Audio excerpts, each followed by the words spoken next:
Hello, this is a guy who likes fanfiction and is too lazy to read, so here is the Undying Fire, City of Secrets in audio form. Check the description for the links to the author. Chapter 23, First Things First. Angela considered the bound man before her. His eyes were narrowed and his expression twisted with hate. No surprises there.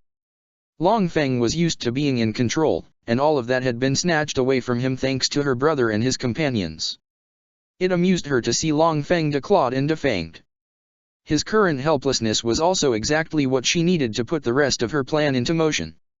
She was good at using up every last drop of usefulness from a person. "You saw what we're planning," she said. "It's time you consider whether your refusal to cooperate is worth your life." His lips curled into a sneer.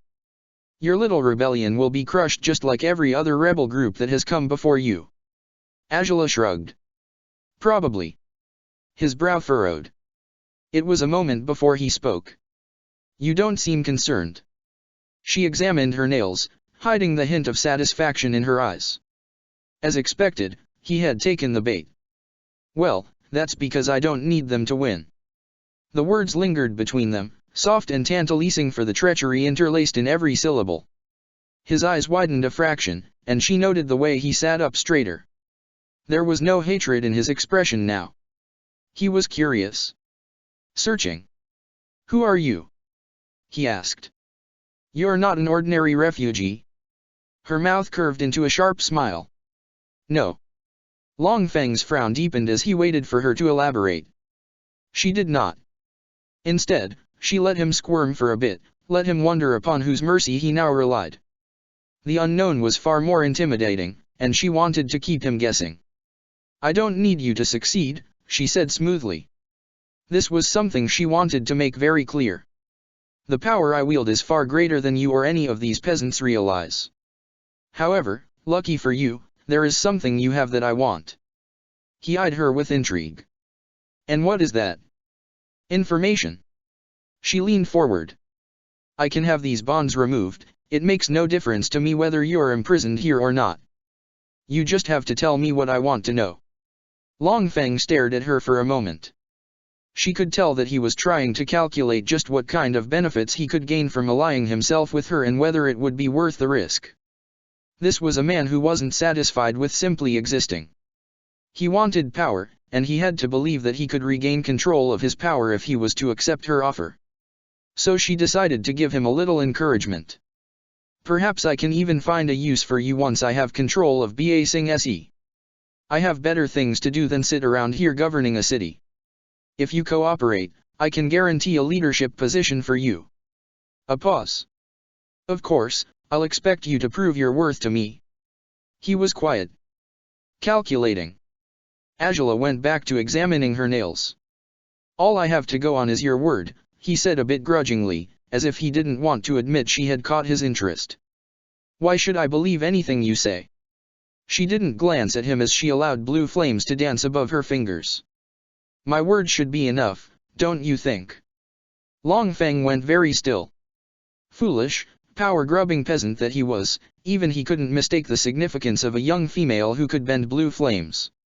He would have been informed that it was the princess of the Fire Nation who had led the attack on the outer wall, just as it was her blue fire that had been witnessed during the fight on the drill.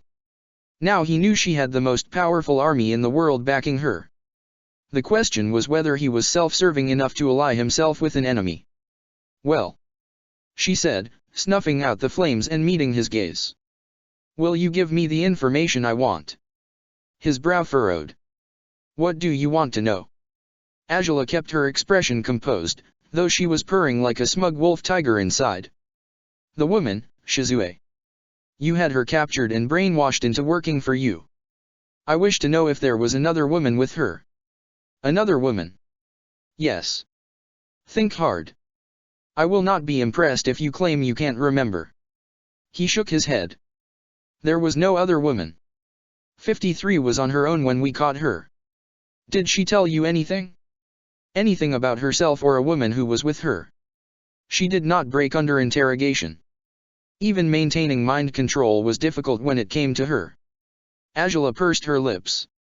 She fished for more information, but all she managed to get was that Shizue had been caught sneaking around in the university archives and that the Daily had decided to make use of her because of her chi blocking skills.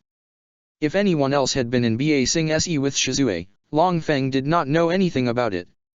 Angela accepted that she would get nothing further from that line of questioning and asked him if there was any way to correct the damage on Shizue's mind. He admitted that he did not know. Memories sometimes resurfaced in the Judees, but the Daily had always been quick to fix that. As for the women who kept on resisting the brainwashing, their minds ended up so broken and useless that there was nothing left but to dispose of them entirely. "I see," she said, sounding anything but pleased. He eyed her shrewdly. "You are not the first to show interest in that woman." The young firebender who traveled with the Avatar also sought information about her. A glint entered his eyes. "That boy is your brother, is he not?" She didn't bother to answer. They both knew he was right. "Why that woman?" Longfeng asked. "What makes her so special?" "I don't think you deserve to know. If you couldn't get it out of Shizue while you had her under your power, that's really your own problem." His lips pursed. He didn't like having information withheld from him. Angela was unmoved. Instead, she smoothed a loose strand of hair from her face and got to her feet. "Well, this is a pity," she said, picking up the wad of cloth that had been resting next to her. "I had thought you would prove more useful. I told you everything I know. Our bargain was that you would let me go if I answered your questions. Was it?" She stuffed the cloth in his mouth and clamped her hand down so he couldn't spit it out. "I'm sure I said you had to tell me what I want to know. I'm afraid your information is worthless. In fact, thanks to your meddling, I now have to find a new way to fix Shizue's memories." Alarm flickered in his expression. He tried to say something, but the gag got in his way and muffled any sound he could make. "It really is a pity," she said, eerily calm. "I was planning to work with you and the Daily. It would have saved so much time, but you have disappointed me today. I have to confess, I'm even a little angry." His eyes widened and his breath came short and fast. Angela unsheathed the dagger she always kept with her. "You picked the wrong person to use as your tool." Her calm expression cracked like a spider web splintering into madness. "Shizue was my ticket to finding my mother. I won't forgive you or the Daily for getting in the way." She pressed the tip of the dagger to his throat. "My dear mother has a lot to answer for, you see, and I was so looking forward to seeing her again." Longfeng said something too distorted and muffled to make out any words. "I'm sorry," she said with a little laugh. "I'm afraid I don't understand. But don't worry. It'll all be over soon enough." He tried to shout, but with one quick swipe the sound became a gurgling mess. Angela watched the life slowly vanish from his eyes. Once he was silent and had stopped flailing against his bonds, she removed her hand from his mouth and straightened to her full height. She cleaned her dagger on his robes and wiped the specks of blood from her cheek. Drops had splattered on her clothes. That was annoying. The door to the room slid open and Jet poked his head inside. "Is everything all right?" "I heard." He trailed off when he noticed Longfeng's body.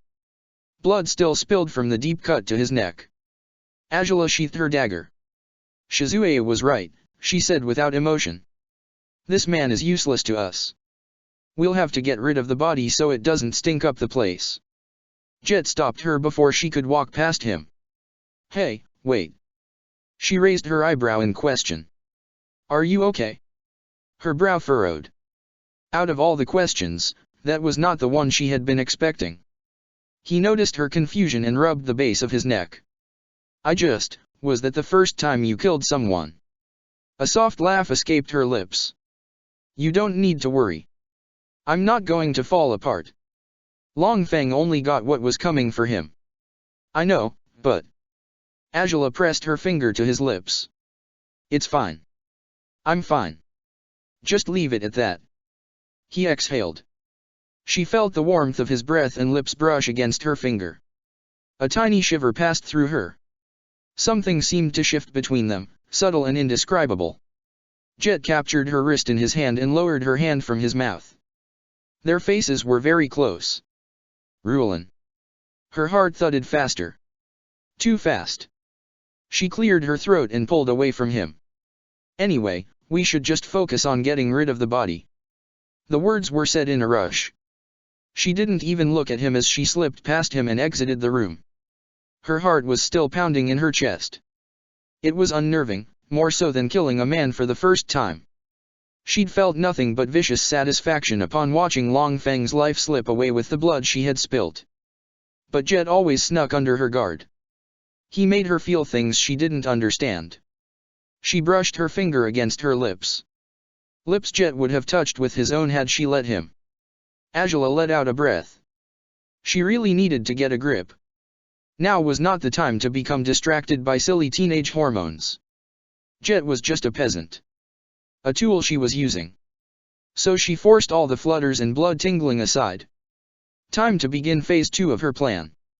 She'd need to write a letter first to prepare, but the earthbenders from the lower ring she'd singled out as being easily manipulated would be her main players for now. Granted, more lives would be lost without the Daili's support, but that was okay. She did not need the Daili to conquer Ba Sing Se, and bringing them all down to their knees was going to be so very, very satisfying. Her mouth twisted as she remembered there was no way to heal Shizue's mind. The frustration was like a poison spreading through her blood. That woman was out there somewhere. Angela could sense how close she was to finally getting the answers she wanted, but those little earth-burrowing insects had dared to get in the way. Her eyes narrowed. She was going to crush them all. Oh. The nothingness didn't want to end. Aang sighed and flopped onto his back, arms and legs spread like a starfish. Wonder how everyone's doing, he murmured. Time had slipped away from him. He no longer comprehended how many minutes, hours, or days had passed. Grey mist and silence followed him everywhere. It made him feel like a kite trying to fly on a windless day. He was grounded, trapped. He really hated it. He touched his chest. The thread that connected him to Zuko was still humming with warmth. He would have given anything to be able to talk to him in that moment, just to have someone there to remind him that there was more to the world than this nothingness. Loneliness wasn't something he liked much. The thread flared warmer in response. His breath caught. Did you just answer me? He asked in a tone of wonder. The connection hummed in a soothing way. Aang bit his lip and tried to focus more on the thread. He knew it connected him to Zuko, so maybe if he just tugged on it a little with his own energy. Whoa! He exclaimed. Zuko stood before him, blinking in confusion and staring around at the nothingness. What the? Zuko! He threw himself at Zuko, tackling him to the ground and wrapping his arms tight around Zuko's middle. Then he just clung. It's you, Aang murmured over and over. It's really you. Zuko tried to pull back. Aang, what? Aang clung even tighter. I don't like it here. It's so lonely and empty. Zuko paused and then patted him awkwardly on the back. That seemed to be a signal that it was okay to indulge in snuggles. Aang closed his eyes and nestled closer. Slowly, he felt the fear and doubt that had been gnawing at him begin to melt away. One thing had to be said about Zuko hugs, rare as they were, they always made him feel better. Don't suppose you know what's going on? Zuko asked. What even is this place? I'm not really sure. You're the only one I can sense now, but I think they all used to be here, all the connections to my past lives, I mean. Zuko grabbed his shoulders and held him back. Wait, then it's true? You really lost your connection to your past lives? Yeah. Zuko cursed and released his shoulders. This is a problem. I know. Aang was well aware he was letting the world down. All this time he'd been trying to find any trace of his past lives, Roku, Kyoshi, anyone. No one had responded. The nothingness was just a reminder that they were all gone. Now, he was just an ordinary kid. He couldn't even wake up to be with his friends. You're not allowed to give up, all right? Zuko said firmly. We'll figure out something. How? Even if I do get out of here, my past lives are gone. I can't be the Avatar anymore. I can't go into the Avatar state, and there has to be a way. Aang bit his lip. I really hope you're right, but what if? Don't even think it. Zuko held his gaze. Listen, you're still alive, aren't you? That means there's a chance. But, Aang, you are the Avatar. Nothing is going to change that. A lump formed in his throat. Then why are they gone? Why won't they answer me? I don't know. I really don't understand what's going on, but the power you hold as the Avatar, I can still feel all of that through our bond. You haven't been weakened.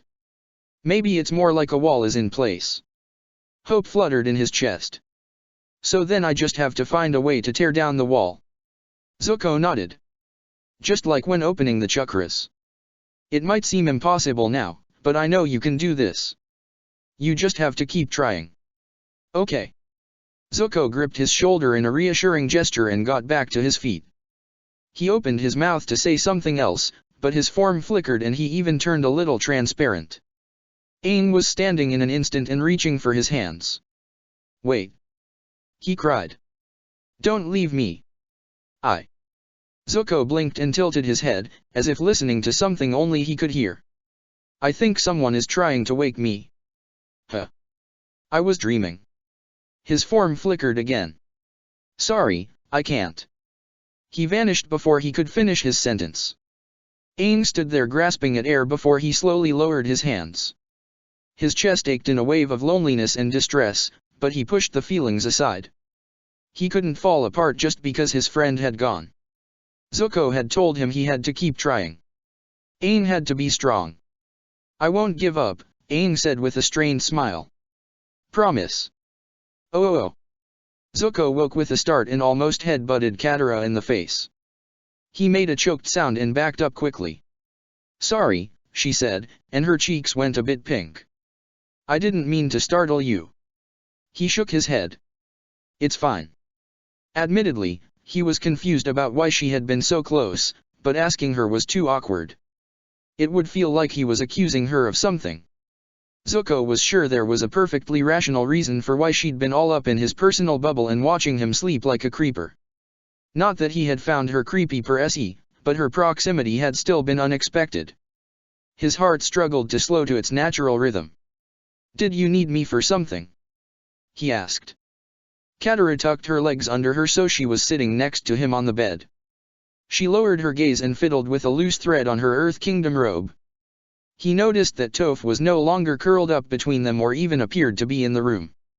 Sunlight streamed in from the window. Wait, it was this late in the morning already? How long had he been out? Sorry, she murmured, drawing his attention back to her. I just panicked. He furrowed his brow in question. You didn't wake up. I mean, normally you're up before everyone else, but then you just kept sleeping, and you didn't wake when I called to you, and, she took in a breath, I was worried. It was only a few days ago you were in a coma. Her cheeks dusted with color and she averted her face. Must seem so stupid to you. No. Her gaze darted to his in surprise. I understand, he said softly. We've been fighting for our lives almost non-stop. We've seen the people we care about get hurt. And it was terrifying. The thought of something else going wrong, of losing any of them, was terrifying. He was sure he would have done the same in her position. The tips of his fingers brushed hers. Touch had comforted her last night, and he wanted to comfort her now. It didn't feel right when she was upset.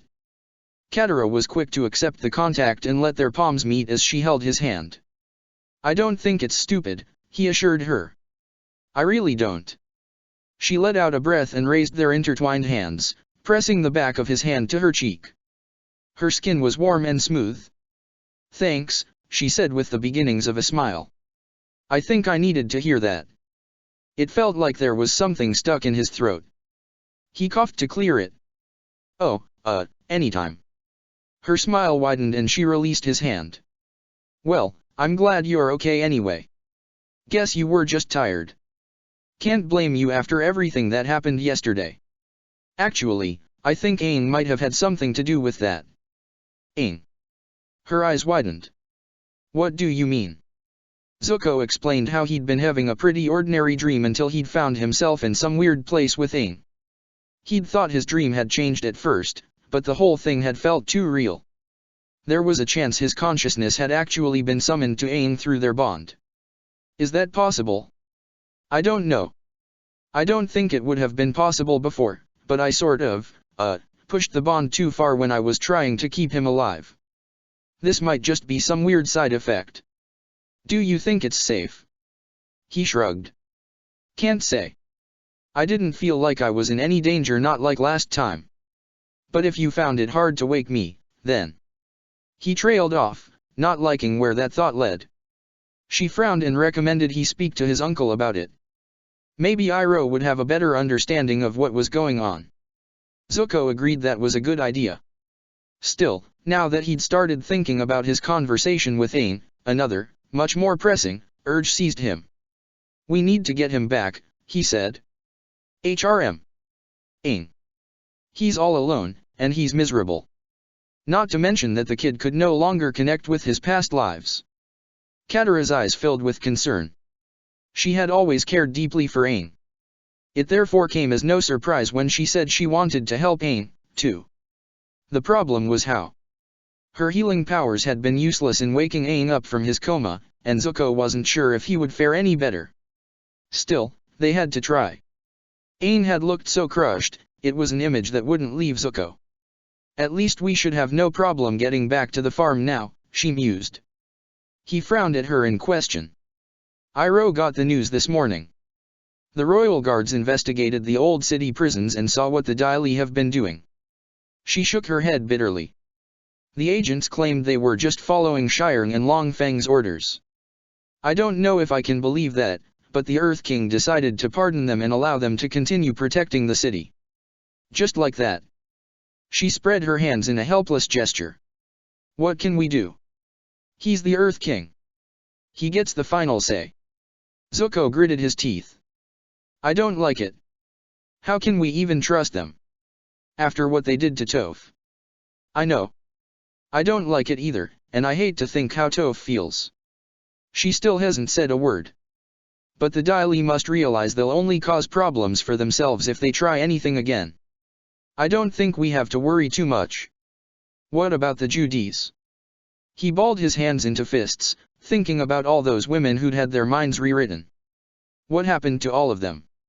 She shook her head. It sounds like they're being contained inside the palace for now. The Dai Li don't have a way to reverse the brainwashing, so no one is really sure what to do with them. I offered to help with my bending, but I haven't had a chance to see them yet. Her shoulders slumped. I'm not sure how much help I'll be anyway. Zuko's frown deepened. He knew that he could at least remove the taint that caused them to become sleeper agents and filled their minds with fake memories, but just trying to heal Bayu had taken so much out of him. It would be a long, painful process unless he figured out a more energy-conserving way to use the purifying technique. He wasn't even sure if he should try. What are you thinking? He blinked and looked up to see Katara watching him closely. I don't know what to do, he admitted. I want to help the Judies as well, but Aang needs us now, and we still need to find Shizue and the others. He lowered his head. If we try to heal them all, there's no saying how long it'll take and... You don't want to stay here, she said, catching on. He nodded, albeit reluctantly. I know it's selfish, but I think Ba Sing Se might be beyond any of us.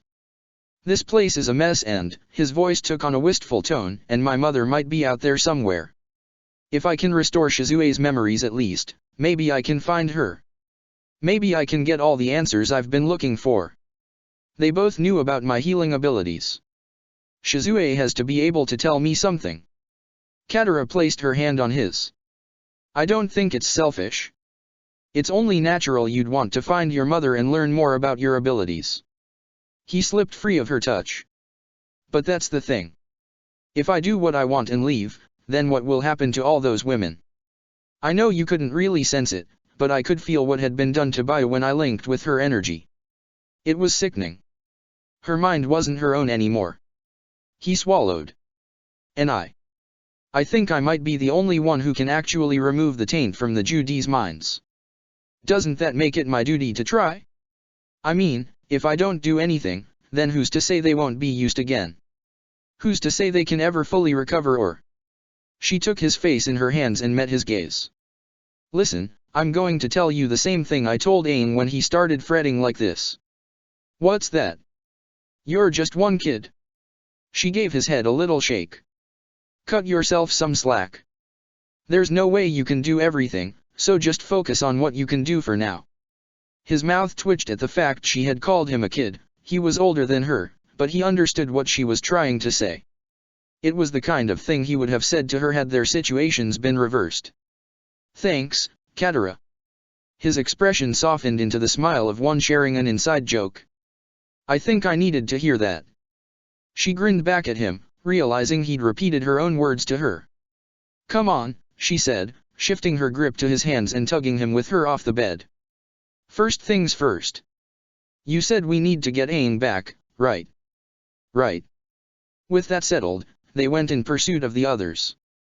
They found Iroh serving tea to Toph and Bayu in the garden while a few guards watched from their posts. Toph still looked very weak, dark circles shadowed her eyes and her hand trembled as she lifted her cup to her lips, but at least some of the coloring had returned to her face.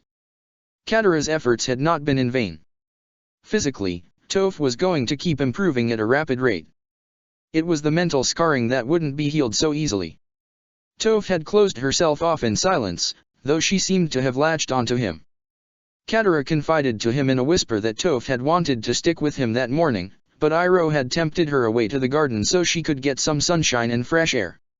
Zuko was grateful for his uncle's assistance. He still had no idea how he was supposed to help. Ah, nephew, I see you're finally awake, Iroh greeted, catching sight of them. Zuko ignored the pleasantry, along with the twisting knots in his stomach that reminded him Toph was in just as much need of his attention. As Katara had said, first things first. So he wasted no time in explaining the situation with Aang. First, he told them of how he'd been able to communicate with him through their bond. Toph perked up a little at the mention of Aang, but she didn't say anything. Iroh wanted to know all about what had happened. After a few more questions, Iroh came to the conclusion that Zuko's defenses must have been lowered when he was asleep and that was what had let the communication happen.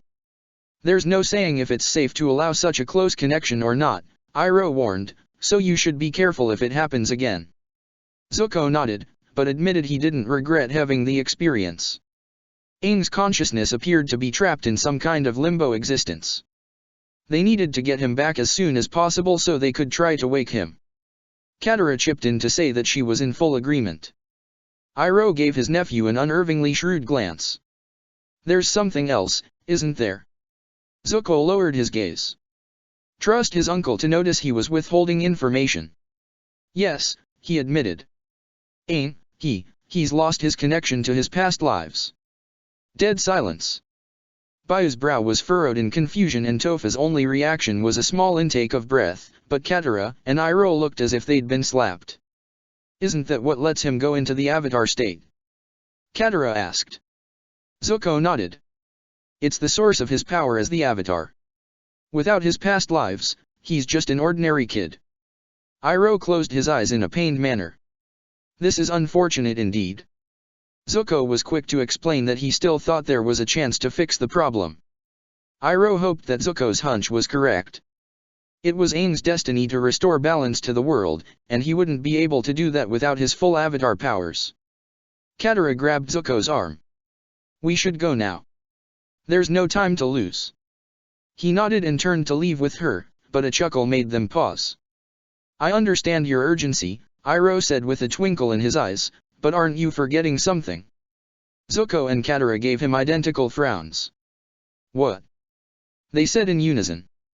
You're going to need the Earth King's permission if you want to leave the palace, let alone get outside the inner wall. We're still under investigation ourselves, remember? Zuko groaned and smacked his palm to his forehead. Right. Bayu stood up from the table. Allow me to help with that. This is my area of expertise, after all. True to her word, the group were able to get an audience with the Earth King in no time. King Ki admitted that he didn't mind letting them move freely around the city again. He believed that they were no threat to Ba Sing Se, and he was grateful to them for helping him see what Long Feng and Shirong had been doing with the Dai Li. Still, he had one condition. What's that? Zuko asked. I want to join you. Ki's eyes brightened with excitement. I've never left the palace before and... Your Majesty, you can't be serious. Gan, the same guard from last night, exclaimed in horror. Think of your position. Ki frowned over the rims of his glasses. It's because I allowed myself to be shut up in the palace that Longfeng was able to deceive me for so long. If I am to become a better king, I need to first understand my people. What better way than to see them with my own eyes? Gan opened and closed his mouth like a fish. He had no response to that. Ki turned back to the teens. Well? What do you say? Zuko bowed respectfully. If that is what your Majesty wishes. Are you sure this is a good idea? Katara whispered from out the corner of her mouth, leaning closer so only he could hear. I mean, this is the king. What choice do we have? She frowned but had to admit defeat. Then it's settled. King Ki said, clapping his hands and stepping down from his throne. Come along, Bosco. The bear made a rumbly sound and uncurled itself from the ground. Zuko raised his eyebrow. You don't plan to bring the bear, do you? What's wrong with bringing Bosco? Zuko face-palmed. He got the feeling that he and Katara had just been handed what was going to be a very frustrating babysitting job. His suspicion was proven correct when they finally left the palace with Gan and another guard in tow and made their way into the city. Thankfully, Ki had been forced to realize, after much debating, that it was not practical to let Bosco come with them. They were also able to ride in an ostrich horse-drawn carriage to get through the different rings. So far so good. What Zuko hadn't been prepared for was King Ki's fascination with mundane things. In vain, the guards told the king that it was too dangerous for him to wander around the streets. In vain, Zuko reminded him that they were in a hurry and needed to get to the Avatar as soon as possible. What is that strange food those people are eating? King Ki asked with all the deaf blissfulness of one enraptured by his first adventure. Can we try some? Zuko groaned and muttered that he gave up. Katara patted his knee in a sympathetic manner, though her smile said she was amused by how frustrated he was getting. Eventually, they made it to the lower ring and headed for the inner wall, which led to the surrounding farmlands. Zuko propped his chin on his palm and glanced out the window. It was then that he caught sight of the girl with black hair walking through the market. Their eyes met. Stop! The cry left his mouth and he was vaulting out the window before the carriage halted. His heart pounded as he ran, shoving people out of the way in his haste. The girl had been swallowed up into the crowd a blink after he had seen her, but the image of her was like a searing mark in his mind. It was what kept him running. That black hair, the features as fine and angular as his own, though hers were unmarred by a scar. Zuko, wait. Katara grabbed his arm and tugged him to a halt. What's got into you? It was her. It was her, and she was right there, and... Katara grabbed his face, forcing him to meet her gaze. Calm down, she ordered. He gulped in a breath. Dimly, he was aware of Gan, King Ki, and the other guard coming to join them. Is everything okay? Ki asked a bit nervously. Zuko closed his eyes. Now that he was able to reflect a bit more, he realized the improbability of what he'd seen. Azula would not be wandering around dressed as a peasant in the lower ring of Ba Sing Se. She and her army had been stopped at the outer wall. Maybe he had just imagined things. Maybe it was just a girl who looked like his sister. Katara released his face. Hey, she said. What's going on? He shook his head. Nothing. It's nothing. I just thought I saw someone I know. She frowned at him in question, but he murmured he would tell her about it later. Katara nodded and they all headed back to the carriage. Zuko's stomach wriggled uncomfortably, even as he kept reminding himself that he had to have got it wrong. Azula couldn't be in Ba Sing Se. They would have learned about it long before had this been the case.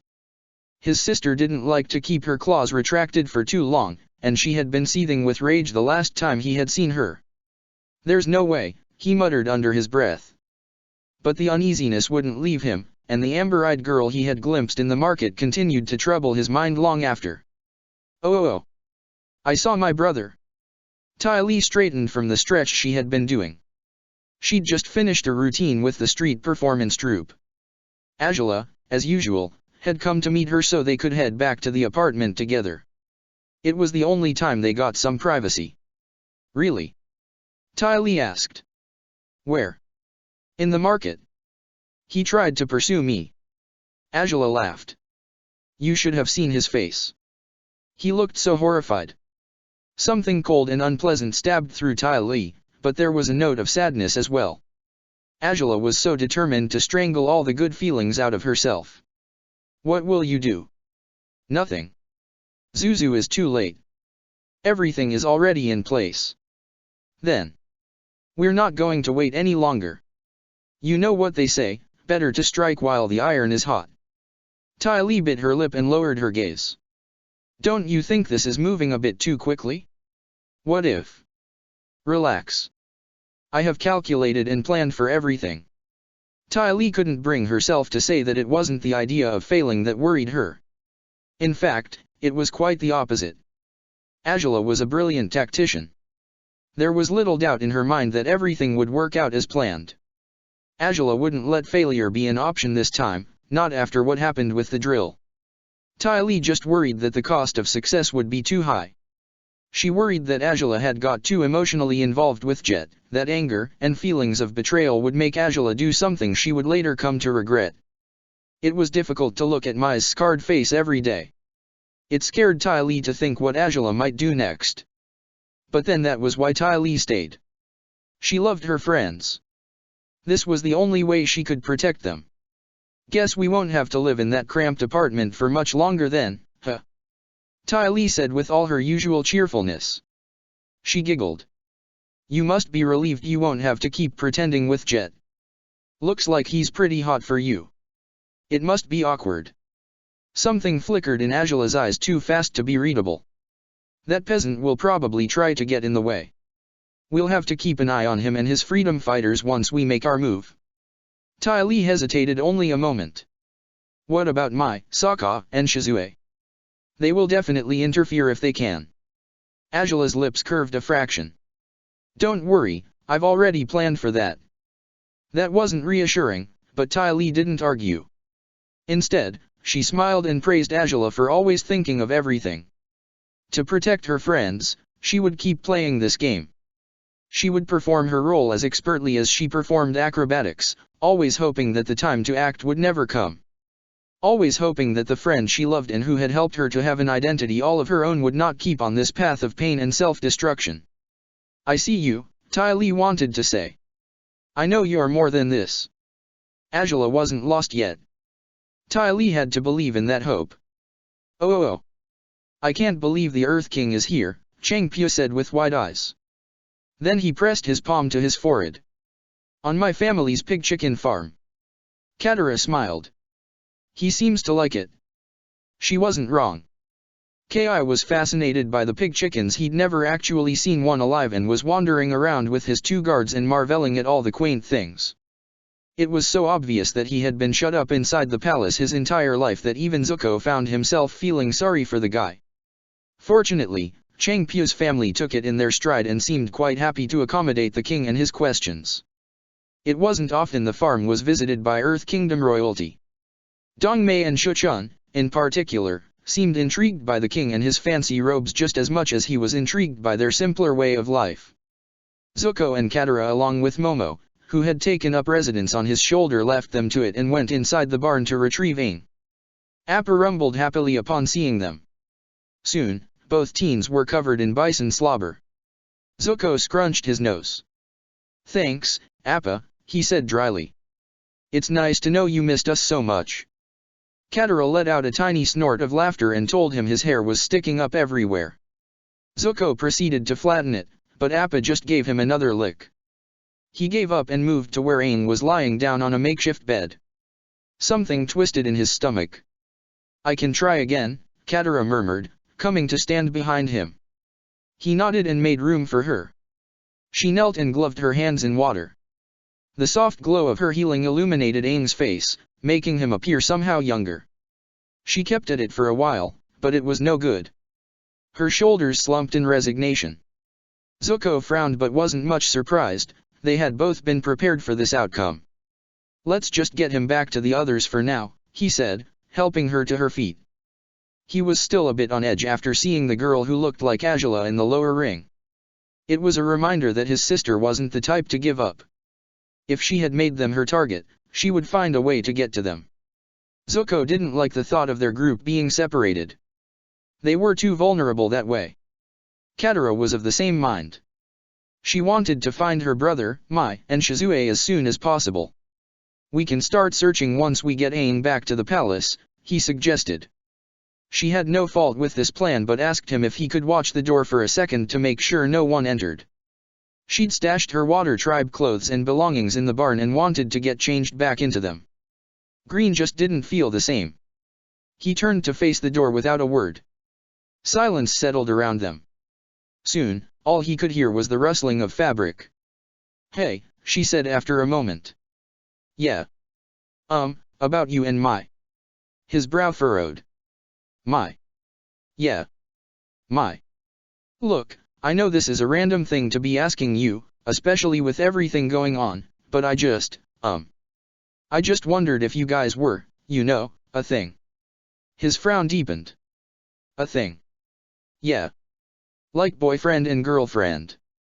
Warmth spread all over his face. "What? Why would you ask? You just seemed kind of close. It made me curious." Zuko went quiet. "We've known each other since we were children. And..." a sigh escaped his lips. "And that's it. Mai was always there with my sister and Ty Lee, but we were never anything more to each other." He rubbed the base of his neck. "To be honest, I've never really cared about being with a girl in that way." Something dropped to the floor with a soft thwack. Suddenly, hands were grabbing his arms and he was forced to turn around. His cheeks heated and he didn't know where to direct his gaze. Katara didn't seem to care that she was only wearing what looked like her undergarments. Her eyes were wide and her hands moved up to grip his shoulders. "Zuko," she said in a low voice. "You don't prefer boys, do you?" His blush darkened. "I'm not." "What?" "I'm not gay." If anything, he'd just never noticed girls before, not in the sense she was meaning. Girls were distractions he had not needed. Even Faye, the cute healer's daughter he'd almost kissed, had only got his attention through a lot of persistence on her part and a rare moment of curiosity on his. "Can we not talk about this anymore?" he begged as he slipped out of her grasp and turned the other way. "You should hurry and get dressed. We need to get back to the others." "Oh, right. Sorry." He heard her footsteps retreat and the rustling of fabric start up again. Only then did he allow the tension to ease from his body. That had been awkward. Fortunately, she didn't take long to put on her clothes.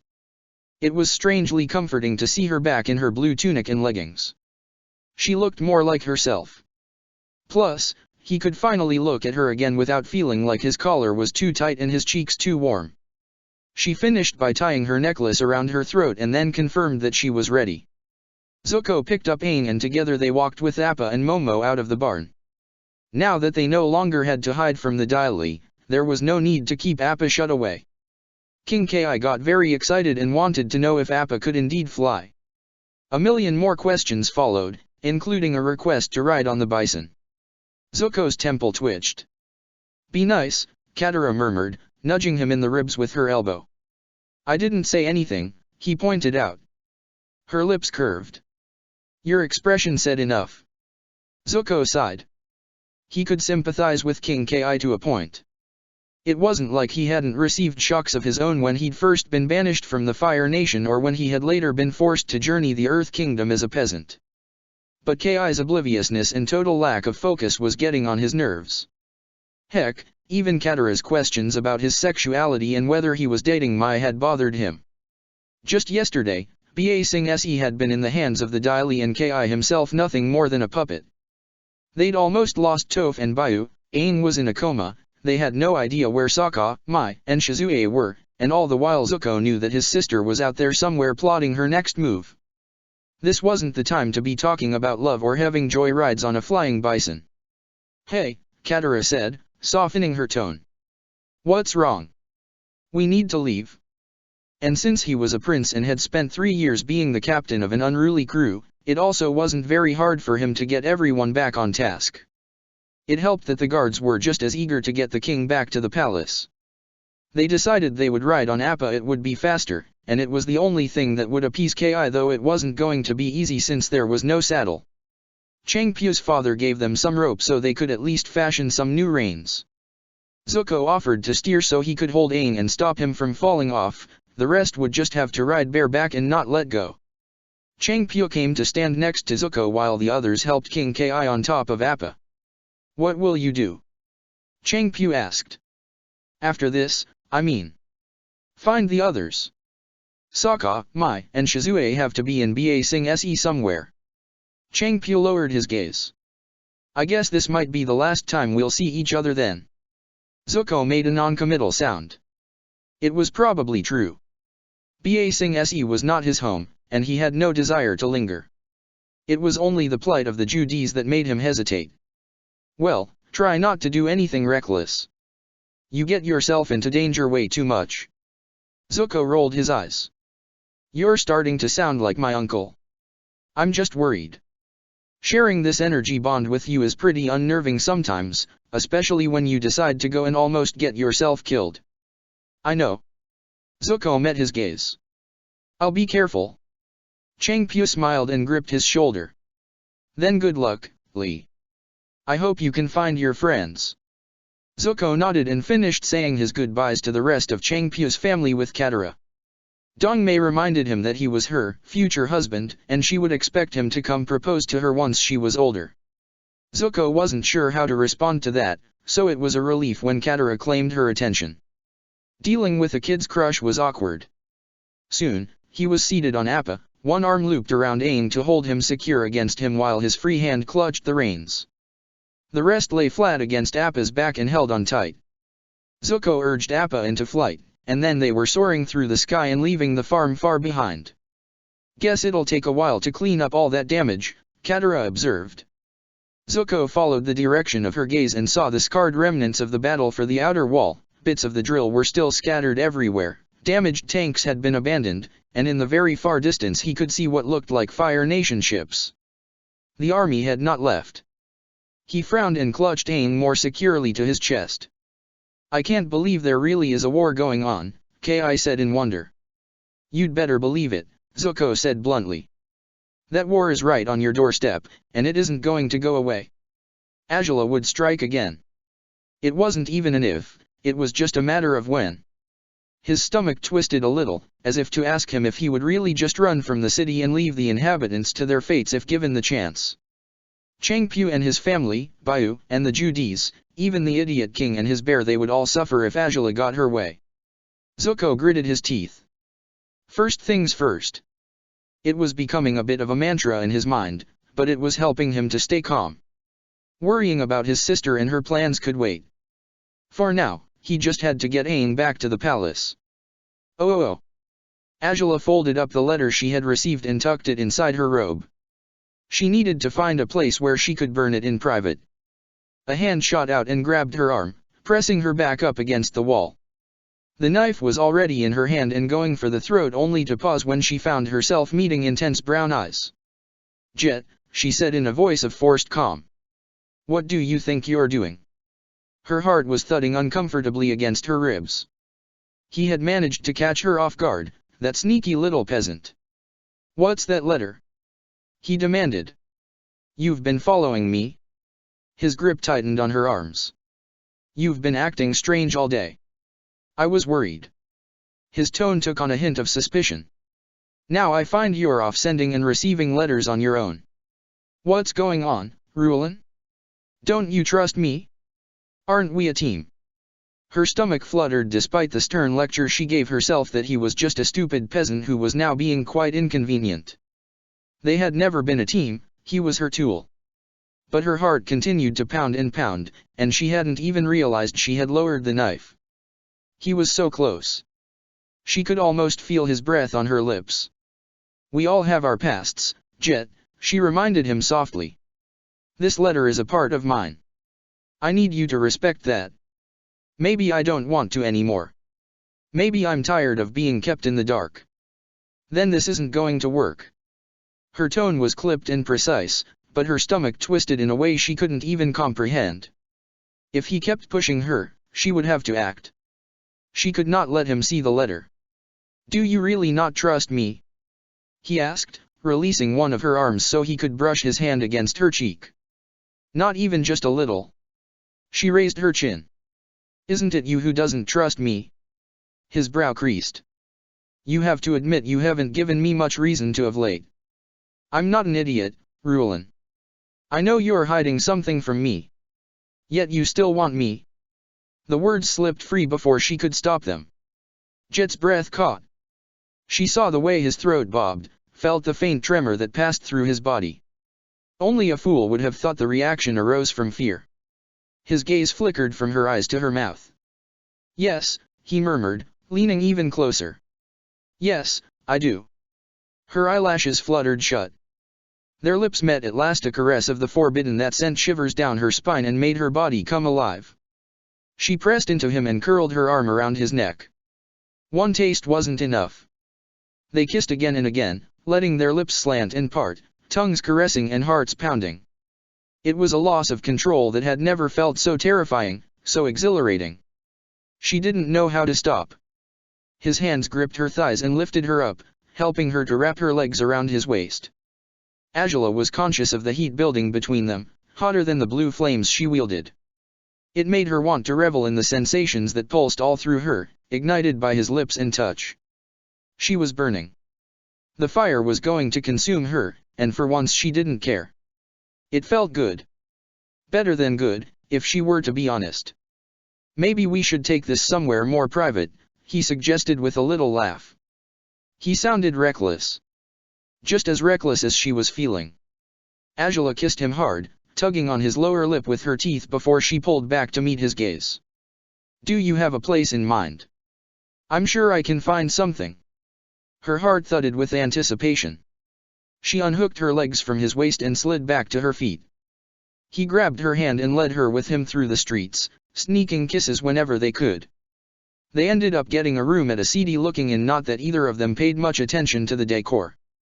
What mattered was the chance to be alone, the chance to touch and explore without fear of being disturbed. Privacy was so hard to come by these days. Later, she lay beside him on the bed. She traced her finger along his chest, skimming over the spot where she could feel his heartbeat. "You're going to regret this, you know," she said softly. "What makes you say that?" He sounded sleepy. Satiated. She pulled her hand away and rolled onto her back. "You just will. I suppose if I was a nice person, I would have never let you get this close. Then lucky for me you're not a nice person." He looped his arm around her waist and tugged her against him so that they were spooning. "I much prefer you like this." Her lips curved into a reluctant smile. "I'm a monster, Jet. Can't you see that? You asked me earlier if I was okay when I killed Long Feng. The truth is I was happy. I enjoyed it. You wanna know something?" He kissed her neck, her collarbone. "I enjoy it too. That's why it's okay. You don't have to hide from me. We're the same, Rulin." Angela didn't know why a lump formed in her throat. All she knew was that the hissing voices in her head had finally shut up. In that moment, there was only a liberating, blissful silence. Not that it lasted. How could it? Years of hearing those hisses told her she could not believe in his words. That was why, once he fell asleep, she searched his clothes until she found the letter tucked inside his tunic. "Idiot," she murmured, though not without affection. She could appreciate what he had tried to do. Too bad for him she was always one step ahead. She left the hotel without writing him a note. Better to not risk using her fire bending to burn the letter, not after Jet had revealed he was sneakier than anticipated, so she waited until she found some peasants sitting around a communal cooking pot. They blinked at her in surprise as she let the letter catch alight in the flames heating the pot. In seconds, the paper had turned to ash, taking its words with it. Not bothering to acknowledge the peasants, she continued walking and eventually arrived back at the apartment building.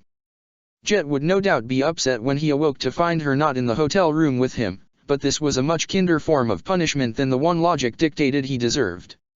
If he was smart, he would stay out of her way from now on.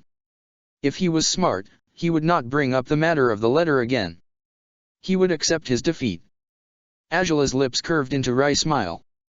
You really will regret this. What she didn't want to acknowledge was the much quieter thought, maybe she would too. Chapter 24, Ready or Not. It was quiet in the Earth King's garden. Birds called to each other from their nests, yet no human voices disturbed the stillness. There was only the whisper of wind, of leaves rustling, and the occasional thick-booted tread from the guards who patrolled the paths in ornate pavilions sheltered within the walls. Zuko kept walking. Dawn had stirred him awake with an energizing kick.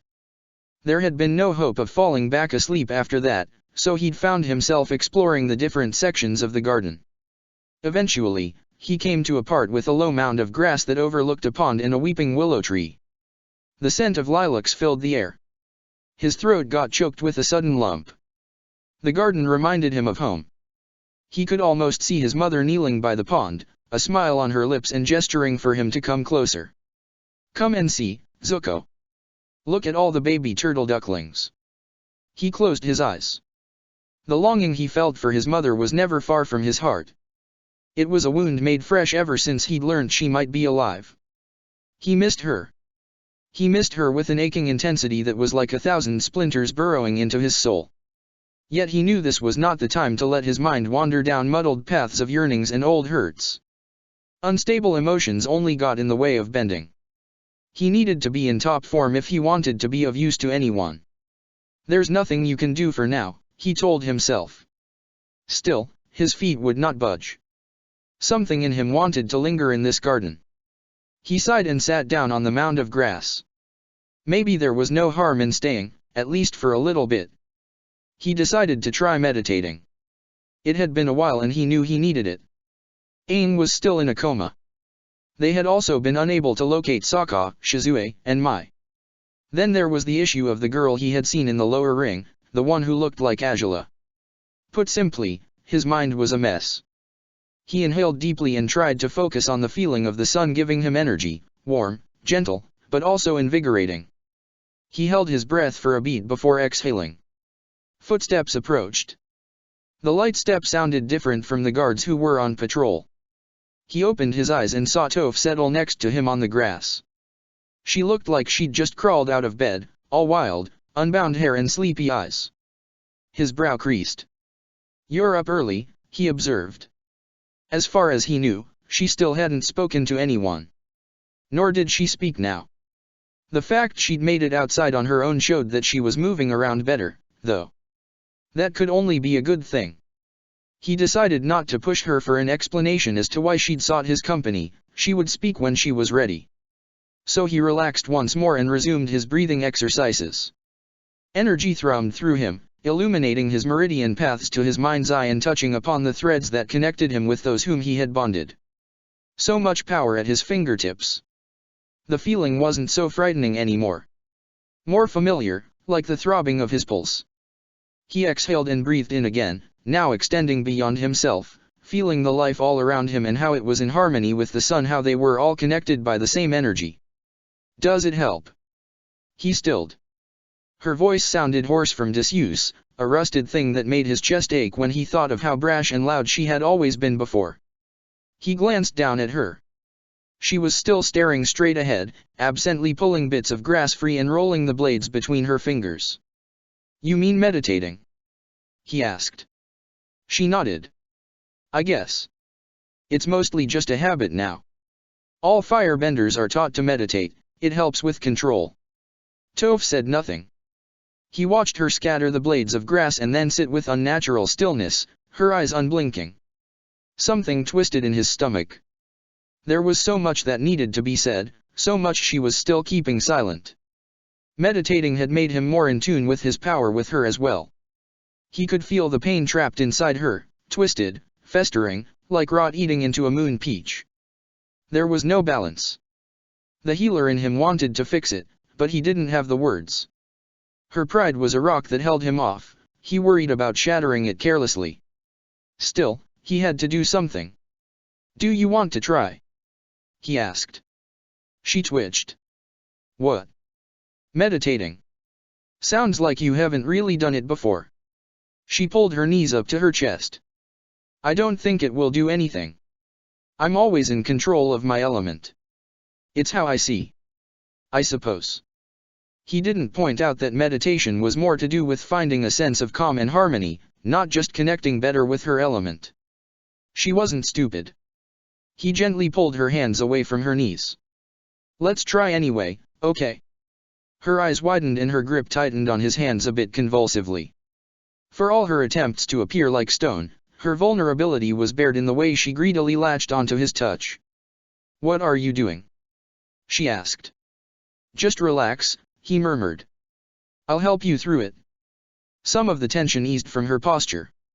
He took that as a sign to continue and began guiding her through the exercises, deep, steady breaths to relax, and then he told her to look within herself, to feel the energy as it moved through her body. She shuddered and pulled back. The motion was like the screech of an unoiled cog jarring and making him glance at her in concern. Her face had gone as white as fresh snow. I can't, she choked out. What do you mean? She shook her head and said nothing, angling herself away from him. He wondered if he had pushed too much even trying to get her to meditate. The silence dragged. Hey, don't worry about it, he said. You don't have to do it if you don't like it. More silence. Zuko bit back a sigh. Trying to talk to her was like feeling his way through a thick fog. He just felt helpless. I guess you want to be alone, he mumbled. Sorry. He shifted to stand, but her hand grabbed his. Zuko paused. Though she did not face him, her grip only tightened. The request was clear, she wanted him to stay. Are you sure? He asked. It kind of seems like you want me to go away. I don't want to be alone. Her voice was quiet. Vulnerable. It made him think of the crate he'd found while looking for her in the old city, so small, so marred with scratch marks, filth, and blood. She had been on her own then.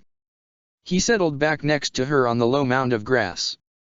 She was still holding his hand, and he made no effort to break the contact. He didn't try to breach the silence either. Instead, he sat with her and looked out over the garden, at the willow that caressed the pond's surface with its tear-like leaves and the lilacs that rimmed the path in splashes of purple. It was the kind of garden that was designed to encourage tranquility, yet Toph remained taut like the pulled string of a bow. I wish I could forget. The confession slipped from her lips with the hush of a pebble tossed into water, a muffled thing that should have been too small to do much, but he felt the ripples go through them both. Such a confession could not be ignored or taken back. He stared at her profile, not wanting to speak in case he said the wrong thing. Toph let out a shaky breath. Bending has always been everything to me. It gave me a life. A chance to be more than the helpless girl my parents wanted to keep locked away. Her hand trembled in his.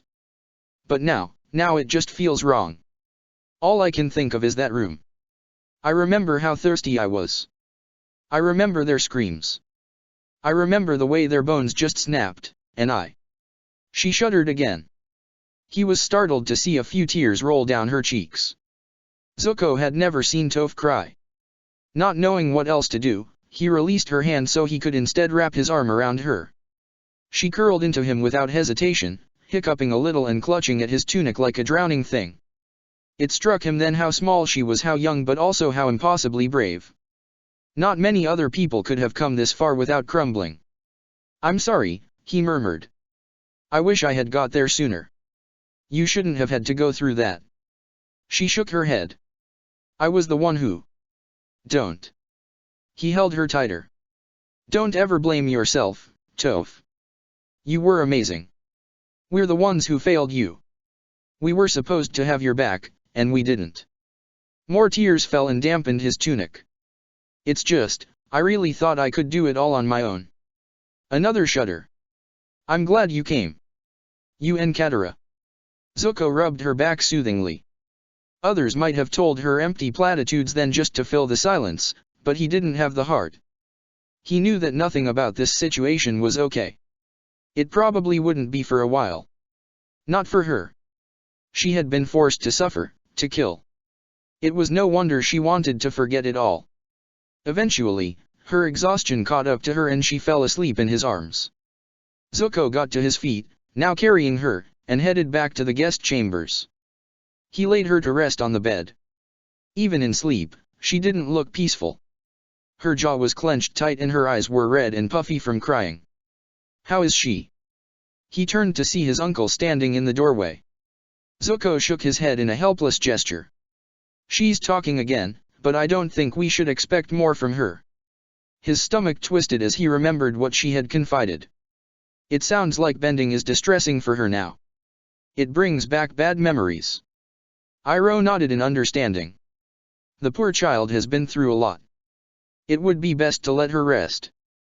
Zuko agreed to this and fell silent. His mind was a buzz of thoughts as he wondered what would become of Toph of them all.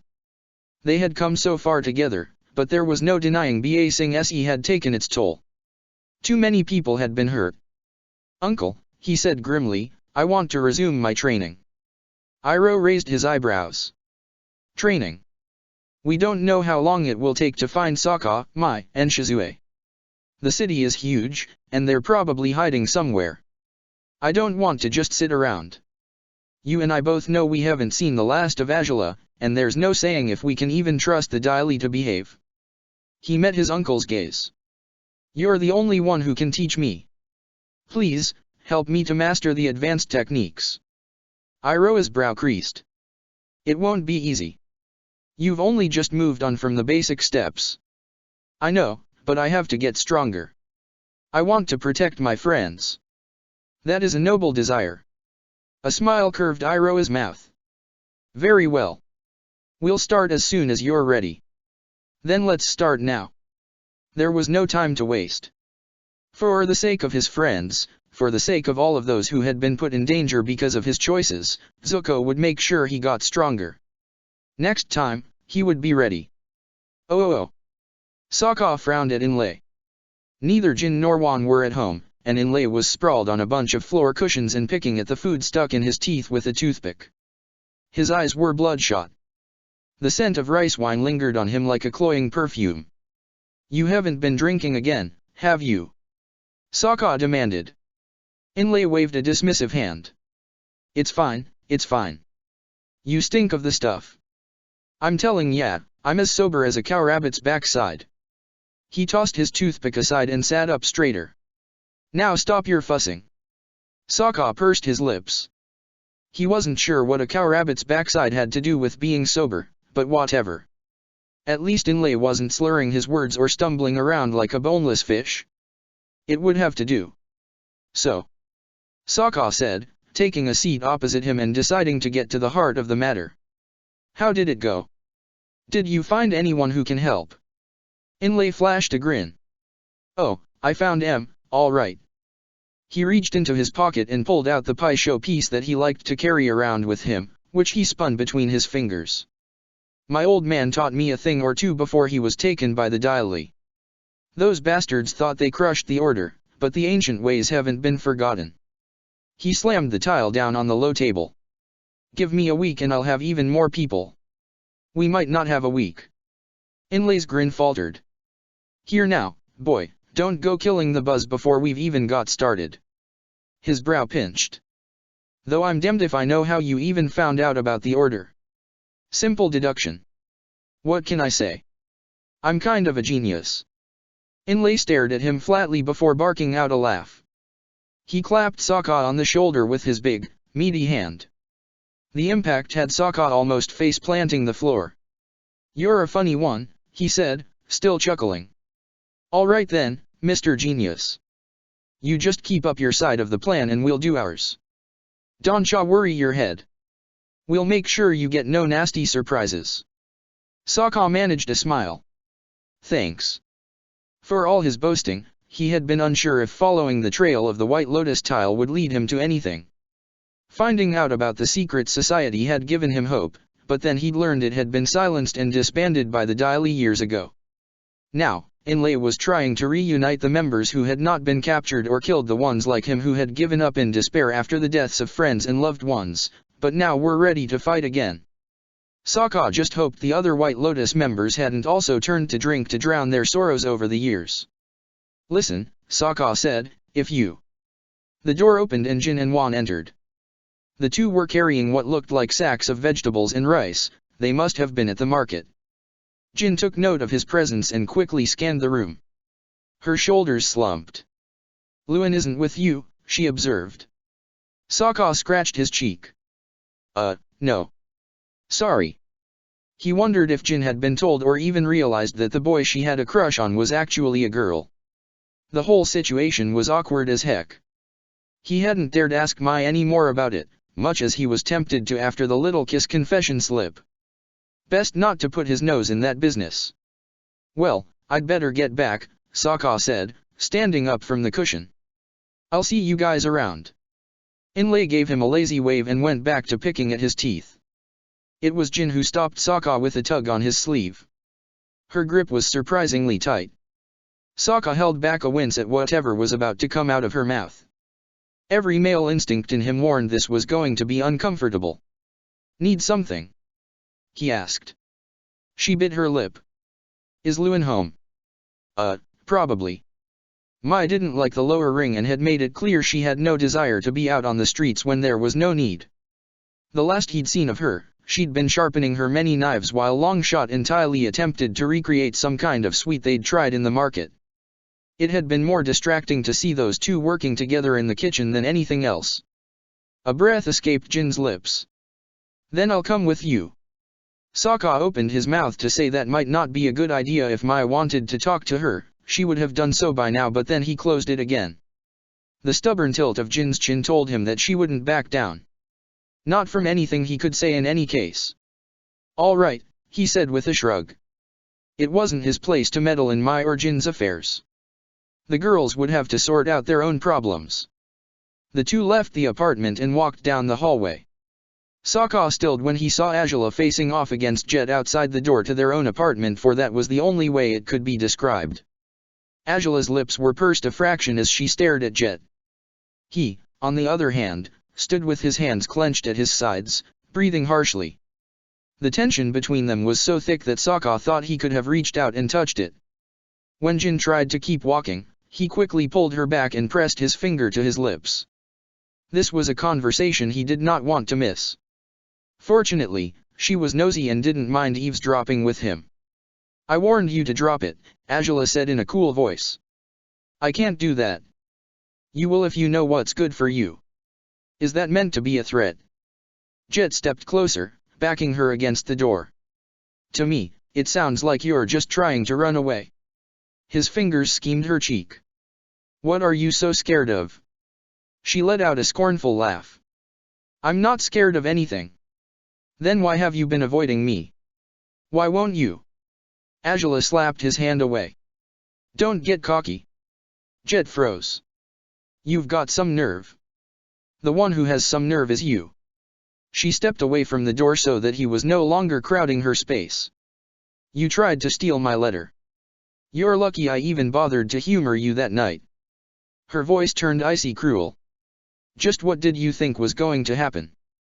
His expression edged with a look that reminded Sokka of the forest, of crazy plans and obsession. "You say you just humored me?" "Of course. Why else would I?" Jet yanked her forward and crashed his mouth against hers. Sokka's jaw dropped. Jin also had to stifle a gasp. The kiss looked bruising, but it didn't last long. Azula shoved Jet hard enough to knock him backwards and have him struggling to regain his balance. Her cheeks looked pink, yet her expression was as cold as the snowy tundra of the southern water tribe. "Touch me again without my permission and I'll make you regret it," she said in a voice of iced steel. "Rulin'. Enough of this." Her lip curled in what might have been distaste. "If you can't start thinking with your head instead of what's in your pants, you're of no further use to me." Jet made a frustrated sound. "Are you even listening to yourself? How can you?" She turned away from him, a clear dismissal, but then her gaze fell right on Sokka and Jin. Azula stiffened and her eyes widened. Sokka was amused to note the way the color darkened on her cheeks. It seemed even a ruthless monster like her could get embarrassed just like any other teenager. She pointed her nose to the air, trying to act indifferent, and stalked off down the stairwell.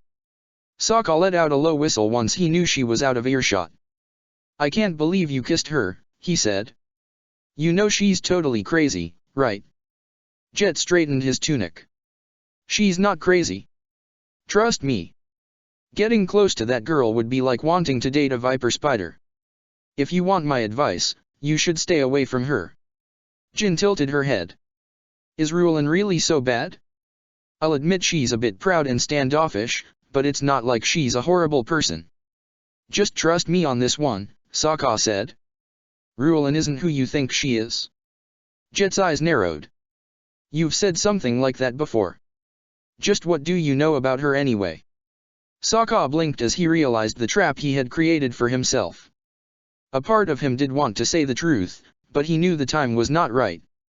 Not yet. Plus, there was no saying how the freedom fighters would react to learning that Mai and Shizue were Fire Nation as well. For now, he needed to uphold the truce he had made. That also meant keeping Azula's secret. "I can't say much," Sokka admitted. "I agreed I wouldn't. But what I will say is this, what that girl has done, it makes what you tried to do back in Gaipan seem minor in comparison." He shook his head. "She's dangerous, Jet. Just be careful." Jet raised his eyebrows. "Worried about me?" Sokka folded his arms and looked the other way. It was no secret that neither boy had ever cared much for each other. "You said you're trying to make things right now. I still think you're a jerk, but the least I can do is warn you off from trying to fix your interest with a viper spider." Jet let out a reluctant laugh, though there was something off about the sound. "That's so." An odd smile curved his mouth. "Well, you're wasting your breath. She already warned me against getting close to her." "She did? She thinks I'll just regret it." Sokka wasn't sure how to respond. He hadn't expected Azula to show so much conscience. It had always seemed like she'd been happy to manipulate Jet and even use his feelings for her against him if it suited her purposes. What had changed? Jet shrugged. "Anyway, I don't plan on giving up on her. It's not every day a girl like that comes around. It's your funeral, man. I've said my piece, so it's up to you if you wanna listen." Sokka scrunched his nose. "But, just so we're clear, I think your taste in girls is horrible." Jin elbowed him in the ribs. "Don't be so rude. I'm sure Rulin has plenty of good points. Sure, if you like getting stabbed in the back." A disapproving expression was all Sokka got in response. It reminded him of the looks Katara gave him when he said it was girls' work to mend socks or something. Maybe that was why he straightened his spine and felt the need to defend himself. "Look, Perky, you don't know her like I do. You'd best stay away from her and Dandan as well. Dandan is my friend. I won't let you say bad things about her." Sokka raised his hands as if to say he washed his hands off both of them. "Fine, do what you like. Just don't blame me if you get hurt." He didn't have the time to waste on trying to convince them any further. So he told Jin to hurry up if she wanted to talk to Luan and then marched ahead and entered the apartment. For him, there was only one thing that mattered now. He had to make sure he stayed one step ahead of Azula, and that meant no distractions. There was no doubt in his mind that she would betray the rebels she had gathered together. The question was not if but when. He wanted to be ready for that moment. Still, he couldn't help but listen when Jin approached Mai and asked if she wanted to go for a walk. "A walk?" Mai repeated flatly. Jin nodded. "I know you're trying to avoid going out too much, but it can't hurt if it's just for a little while, can it? Please say you will." Mai heaved a sigh and glanced to the side. "Did you miss the memo or something? You know I'm a girl, right?" Yeah." Jin blushed and fidgeted with her hands. "Dandan said you were only pretending to be a boy because you had to for your safety. But you still want to go walking with me? Why wouldn't I? You saved me." Her voice lowered. "And I hoped we could talk." Mai stared at her for a long moment. "All right," she said, standing up. A change of scene might be good. Now it was Sokka's turn to blink. He hadn't expected Mai to agree. The two girls left the apartment while he still sat there open-mouthed and gaping. Something wrong? Smellerby asked, quirking an eyebrow at him. He closed his mouth. No. Not really. Mai could go on walks with anyone she liked, it wasn't like she needed to discuss it with him first. Even so, he found that he kept glancing at the door long after the girls had gone. His knee twitched up and down and he fidgeted with anything that came close to his fingers' chopsticks, a bit of fluff, even just tapping out meaningless beats on the table. All the while the sky continued to darken outside. A gong clanged somewhere from within the city. Smellerby closed the blinds and resumed her position on a cushion next to Longshot. Everyone was settling down for the night, though Sokka wasn't sure where Ty Lee, Azula, or Jet had gone. Ty Lee hadn't been seen for a while, and Jet hadn't bothered to come in after his little spat with Azula. Still, their whereabouts weren't the ones of interest to him. Shouldn't Luan and Jin be back by now? He asked. Shizue rolled her eyes as she walked past him to the kitchen. Teenagers, was all she muttered. Sokka's cheeks warmed. He fell silent again and tried to be subtler in his habit of glancing at the door. If Smellerby's laughter was anything to go by, it didn't work. Oh. Isn't this far enough? Mai muttered, casting a bored look at the multi-storied buildings around her. She had decided to humor Jin, feeling she owed it after not clarifying sooner that she was actually a girl. Now she regretted giving in to her nicer impulses. Jin had been cheerful and chatty throughout their walk. She had also asked too many questions. She wanted to know what Maya liked, whether she had any siblings. You have a little brother as well. But then we're the same. On and on it had went. Maya's patience had never been great, it was like strained threads now. Let's go back, Mai tried again. The others will be worrying. Just a bit farther. Jin grabbed Mai's hand. You have to see this. Mai stumbled as she was tugged forward and forced to quicken her pace. They ended up in front of a fountain that was surrounded by a circle of lanterns. Smaller lanterns, including floating ones, lit up the fountain itself and were all glowing with a mesmerizing brightness so that it was like looking at a gathering of fireflies. No one else was around. Jin met her gaze with a smile. It's pretty, isn't it? This is my favorite place. It's okay. Mai slipped her hand free. Anyway, we shouldn't linger. Let's head back. Some of the light faded from Jin's eyes, and the corners of her mouth drooped. Oh. She lowered her gaze. I guess this isn't really your thing. Mai's brow creased. Jin. Yes. Was this meant to be a date? Jin's cheeks darkened to the color of ripe plums. Of course not. She waved her hands in a negating gesture. I mean, that would be weird, right? I know you're a girl now and... Jin. Jin deflated under the power of that flat stare. She chewed her lip and gathered a fold of her dress between her fingers. I don't know. I just can't stop thinking about you. Mai blinked. Well, that was a blunt confession. After I found out you were a girl, I was so confused. I'd kissed you, and I'd liked kissing you. But you're a girl. Jin bunched the fabric tightly in her hand. I didn't know what to think. I thought if I got to know you more, the girl you, it would all go away. Everything would go back to normal. I'm guessing it didn't. No. Jin let out a stilted laugh. When you're near me, my heart pounds so fast I can barely breathe. This whole time, I've just been thinking about how I can be closer to you. Her blush spread in a bloom of pink and she finally dared to raise her eyes. I think I like you, Luan. Really like you. Mai said nothing. Her flat expression could have hardly been described as encouraging either. Jin moistened her lips and went back to bunching her dress in her fist. Sorry, Jin murmured. I guess you just think I'm strange. No. Green eyes peeked up at her. Feelings hardly ever make sense, Mai said with a shrug. But as for my own... I'm sorry, but I don't feel the same way. Jin's shoulders slumped. Oh. Well, thanks for being honest, I guess.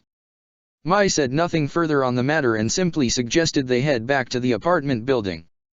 I might stay here for a while. Jin gestured at the fountain. I want to enjoy the lights some more. Mai doubted that was the truth, but she was shrewd enough to see that Jin wanted a chance to be alone. "All right. I'll head back for you." Both girls froze. Mai turned her head to see two Daily agents moving swiftly towards them. Both shuriken were rimming her knuckles in an instant. "Go," she urged in a low voice. "But run." Jin made an upset sound and dashed for the connecting street behind them. One of the agents thrust his hands forward to raise the earth and block her path, but he was quickly forced to defend as a dozen needle-like knives came glinting towards him. Mai followed up with a second flurry that targeted both men. Two walls of rock met the points and made the blades bounce off harmlessly. Not that Mai cared, by that point she was already running. She avoided the street Jin had chosen and ducked down the one to the right. There were no crowds of people to hide in, just a scattering of stragglers heading for their homes or a place to eat and drink, but there was nothing she could do about that. Instead, she strained her ears beyond the pounding of her heart for the sound of pursuit. Mai knew it was a risk to leave Jin on her own, but taking different paths also meant the agents would have to split up or just focus their attention on one person. It was unlikely they would both pursue Jin. Footsteps thudded behind Mai. Only one set. So, it seemed the agents had chosen to split. She reached for the mechanisms tucked into her sleeves and got fresh knives ready. She'd have to be quick if she wanted to catch up to Jin. "Stop!" the same man from before yelled. "You've got it wrong. We just want to." He yelped, forced to duck the knife she threw at him. Mai kept running. The street branched off into a spider web of narrow alleys. She turned sharply into the closest and almost collided with a trader moving a handcart full of cabbages. Her pursuer had less luck. There was a loud thunk and lots of clattering sounds from behind. She glanced over her shoulder to see cabbages rolling everywhere and the trader on his knees, clutching at his green hat. "My cabbages!" the trader cried with all the dramatic despair of one who has lost a child. The Daily agent jumped over the man and kept running. "Wait!" he called to Mai. "Just wait." She knocked over a crate in his direction, hoping to slow him down. "Like I'm really going to. Listen. I don't mean you any harm." He yelped again as more of her thin blades came for him. "Would you stop that?" Mai's brow furrowed. Maybe it was because his voice cracked like a whiny child. Maybe it was because he wasn't even doing much in terms of earthbending. Short of defensive moves, the Daily had always been so quick to lash out with their rock hands and walls. Either way, she found herself almost believing that he didn't intend her any harm. Almost. It was hard to forget what had happened in the bunker underneath Lake Laogai. Even harder to forget what had followed. She turned down another side alley and had to stop as she came up against a dead end. There were a few barrels and bits of rubbish, but none of that would help her. Mai adjusted her grip on her knives and turned to face the agent. To her surprise, he was stooped over with his hands on his knees. "Phew," he said, straightening back to his full height. "You're pretty fast." She raised her eyebrow. Now that she could see him up close, he was a lot younger than she had expected. Or maybe it was just because his features were the boyish kind that made it difficult to gauge his age. All unlined softness and bright green eyes, though he had a scar that looked like an old knife wound reaching from under his right eye to the bottom of his cheek. He held his hands palm up. There were no traces of the rock molds that often accompanied the motion. It seemed he was offering her a sign of peace. "Luan, right?" he said, careful not to make any sudden movements. "We were told to." Something swooped down from above. The next moment, he was struck in a series of precise jabs and he fell limply to the ground. It was all over so fast that neither Mai nor the agent had time to react. Not that Mai would have done anything. Instead, she scanned the walls that surrounded them before fixing her gaze on Tai Li. "Nice of you to drop by," Mai said, though her tone was dry. "I suppose you were just in the area." Tai Li grinned. "Uh-huh. Aren't you glad?" A ripple of irritation passed through Mai. She met Tai Li's eyes briefly before directing her attention to the immobilized agent. Better to not respond to the obvious lie. This wasn't the time or the place, and she found she wasn't in the mood to play their old game. She hadn't been in the mood for a long time now.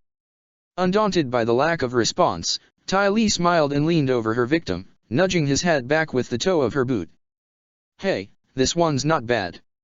She poked him in the cheek. What's your name, cutie? Long. Long, huh? She flashed her teeth in a brilliant smile. That's a nice name. Mai resisted the urge to roll her eyes. Who cares about his name? Let's just get out of here. Wait, Long croaked, and probably would have held out his hand to stop them if he could move. Just wait. You've really got it all wrong. Mai drew closer. Her knuckles burned white as she tightened her grip on her knives. Thanks to the Daily, a lot of people I'm indebted to were hurt. What makes you think I'll listen to or even believe anything you say? It's the Earth King, he said a bit frantically, perhaps worried she would give him a new wound to mirror his scar. He ordered all the charges on you to be dropped. He's the one calling the shots now that Longfeng and Shireng are gone. The Daily aren't your enemy anymore. She almost laughed. You expect me to believe that? It's the truth. I know the Daily have done a lot of terrible things, but it's not as if we're all like Shireng and Longfeng. The Daily were created to protect the city and its cultural heritage. It was never meant to be about control or brainwashing. His voice lowered and seemed to sink inward. It was never meant to be like that at all. Pretty words. Mai's tone was as dry as a withered reed. It's too bad I don't believe you. If you didn't like what the Daily were doing, why did you even become one? Why keep supporting Longfeng at all? The expression he gave her was like a punch to her gut. It reminded her too much of how she'd been before she'd made her stand against Azula, despairing, resigned. It was the face of a man who knew he was a coward and hated himself for it. What else could I do? He asked, his voice almost a whisper. I had no idea what was really happening until I got promoted, and then I only had two options, shut up and obey the orders I was given or have my mind tampered with just like those Judies. He moistened his lips. What would you have done in my position? She swallowed and straightened her posture, trying not to show how much he had shaken her. Even still, the truth trickled down her spine like corroding acid, making her want to hunch into herself. The Avatar had almost been tortured in front of her eyes because she had been too slow to act on her conscience. Could she, had she been given the choice, found the strength to act differently from Long? Could she have accepted losing her identity and memories just to stand up to corruption? Mai doubted it. So, you're saying the charges have been dropped against us? She asked. Long nodded. The Earth King's word is law. I'll admit that not all of the Daily are happy, but they're not stupid enough to try anything. Some of your friends are with the king as we speak, the old man, the two firebenders, the waterbender girl, and... they're all there. The words slipped from Mai before she could stop them. Her relief was so strong that she felt like she might crumple to her knees. Even the corners of her mouth threatened to curve too far upwards. A smile, a laugh rarely did she express either, yet it was as if everything in her had lightened and now took flight, pushing at the seams of her control, wanting to be free. They've been looking for you, Long said, his own expression softening. Perhaps he could sense how much she was struggling to contain her emotions. That's why I'm here. My partner and I have been helping with the search. Mai didn't know when it was she had lowered her knives, but now the handles felt odd in her clasp. She realized she didn't have to hold them anymore. If what Long said was true, her fight with the Daily was over. It was over for all of them. Oh, cutie, I wish you hadn't said all that. Tai Li's voice broke the stillness. Mai turned just as a fist came for her arm. Numbness spread in an instant and the thin blade slipped from her fingers. She tried to dodge the next string of blows, but her momentum was already off. In seconds, she was on the ground next to Long and unable to feel her limbs. Her eyes narrowed on Tai Li. Sorry, Tai Li said with a forced attempt at her usual brightness, even the smile was strained. It's just, Ruelin won't like it if her plans are spoiled now. You know how she gets. Mai's gaze did not waver. Don't do this. It's okay. I'll make sure you don't get hurt this time. Do you think that's what this is about? Mai wanted to stand up and slap some sense into her, but she could do nothing. You heard Long, the Daily have lost their leaders. They're following the Earth King now. There's no need to keep fighting. Ty Lee offered a smile even more strained than the first. You and I both know it doesn't matter to her who the Dai Li are following. She's going to make this revolution happen regardless. A bitter taste filled Mai's mouth. And I suppose you'll stand at her side and support her all the way. If that's what it takes. She needs me, Mai. I can't betray her now. She's just going to hurt you. Can't you see that? But, see, I think that she's the one who's really hurting. Mai shook her head. That doesn't mean you can fix her. She's sick in the head. We both know it. We've always known it. Their eyes met again, connecting in an acknowledgement of the truth. Don't do this. At least when she was younger she still had some restraint, but now it's like there's nothing holding her back. I'm worried about you. Even so, I have to keep trying. No, you don't. Mai could feel herself losing her cool, it was a tremor in her voice, her useless limbs. You don't have to let yourself be dragged down by her anymore. You can come with me right now. We'll go back for Sokka and Shizue and... Thank you. Ty Lee's mouth curved into a sad but genuine smile. I always wondered if you'd still want me around after what happened at the drill.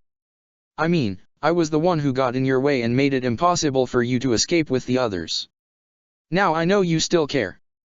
A lump formed in Mai's throat. Of course I care, you idiot. You're my friend. But that's why I can't go. Ty Lee crouched in front of her. Mai, you've got new friends to be there for you now, and for that I'm really glad. But she has no one. There's a reason no one wants to be around her. You should get out while you can. Ty Lee giggled. That's so like you to say that. She stood back to her full height. I wish you were still with us, but I know I can't expect that from you anymore. Ty. Don't worry about me. She grinned fully now, bright and like sunshine, even if there was an edging of clouds. I'm pretty strong, you know. Besides, there's no saying what she'd do if her plans are messed up again. It's best if you don't interfere.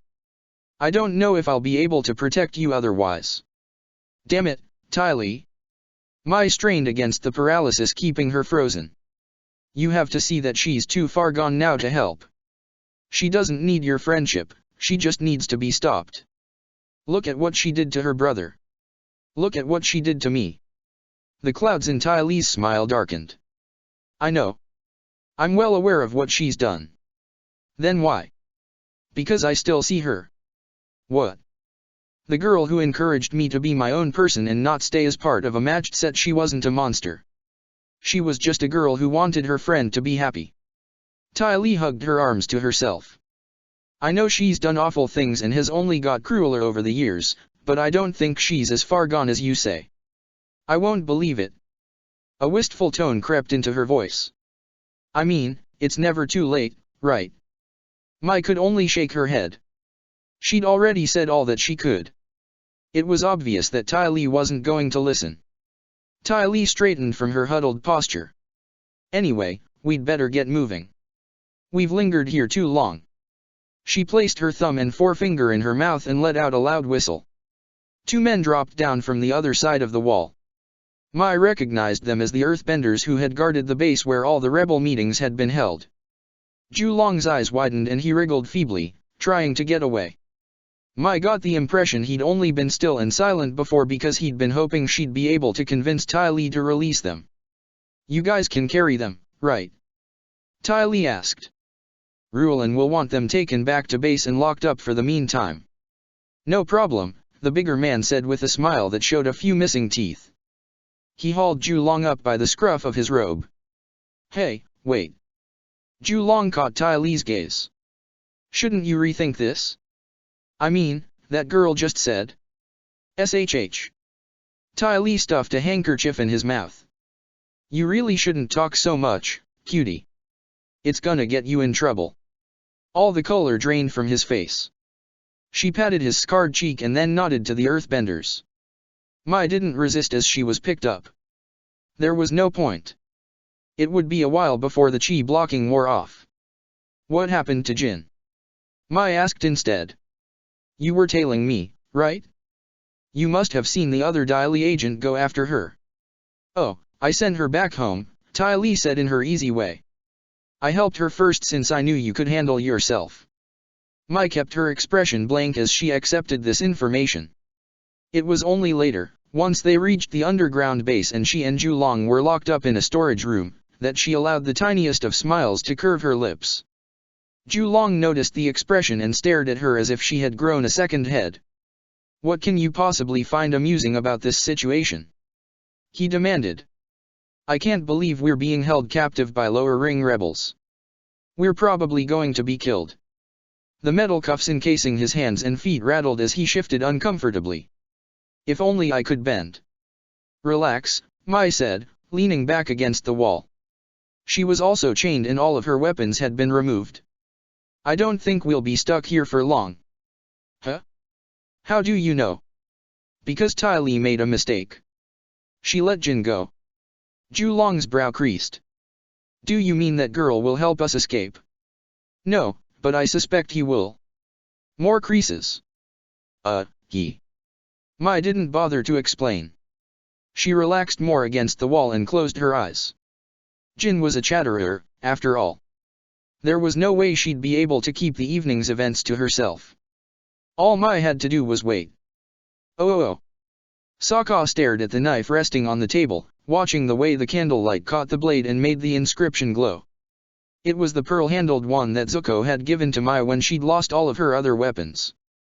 Ty Lee said she had found it when she had gone back to look for Mai after helping Jin to escape the Dai Li. There had been no sign of Mai. I'm sorry. I was too late. The Dai Li must have taken her. He balled his hands into fists and looked away from the blade. One by one, the people he cared about were being picked off by the Dai Li. Still, there was something about the situation that bothered him. It was a pinprick down his spine, subtle yet niggling. Jin had claimed that only 2 Dai Li agents had come after them. One had followed her while the other had gone for Mai. If there was one thing he knew about Mai, it was that she could well and truly hold her own in a fight, especially against a single Dai Li agent. She shouldn't have been captured, he murmured. The truth of these words settled on him like a weight. His brow furrowed and he ran his finger along the characters etched into the knife. Ty Lee had insisted it was too dangerous for him to leave the apartment now, not even to look for Mai. The Dai Li were hunting him in earnest, she had said. He and Shizue shouldn't take any risks in case it brought the Dai Li upon all of their heads. It made sense, but the pinpricks digging into his spine refused to fade. If anything, they just got stronger. He stood up abruptly from the chair and shoved the knife back into its black sheath. Then he marched for the door. Ty Lee slipped in front of him like a whisper of air, unexpected and soundless. He hadn't even realized she had been watching him. Where are you going? She asked. Something in her smile made the prickling sensation become dagger points. His fingers twitched on the sheath. To Jin's place. You saw how upset she was. She's probably still blaming herself that Luan got captured. I want to make sure she's okay. Cheer her up. He shrugged. You know, be a decent human being. His tone became even more sarcastic. Or are you going to tell me I can't even do that now?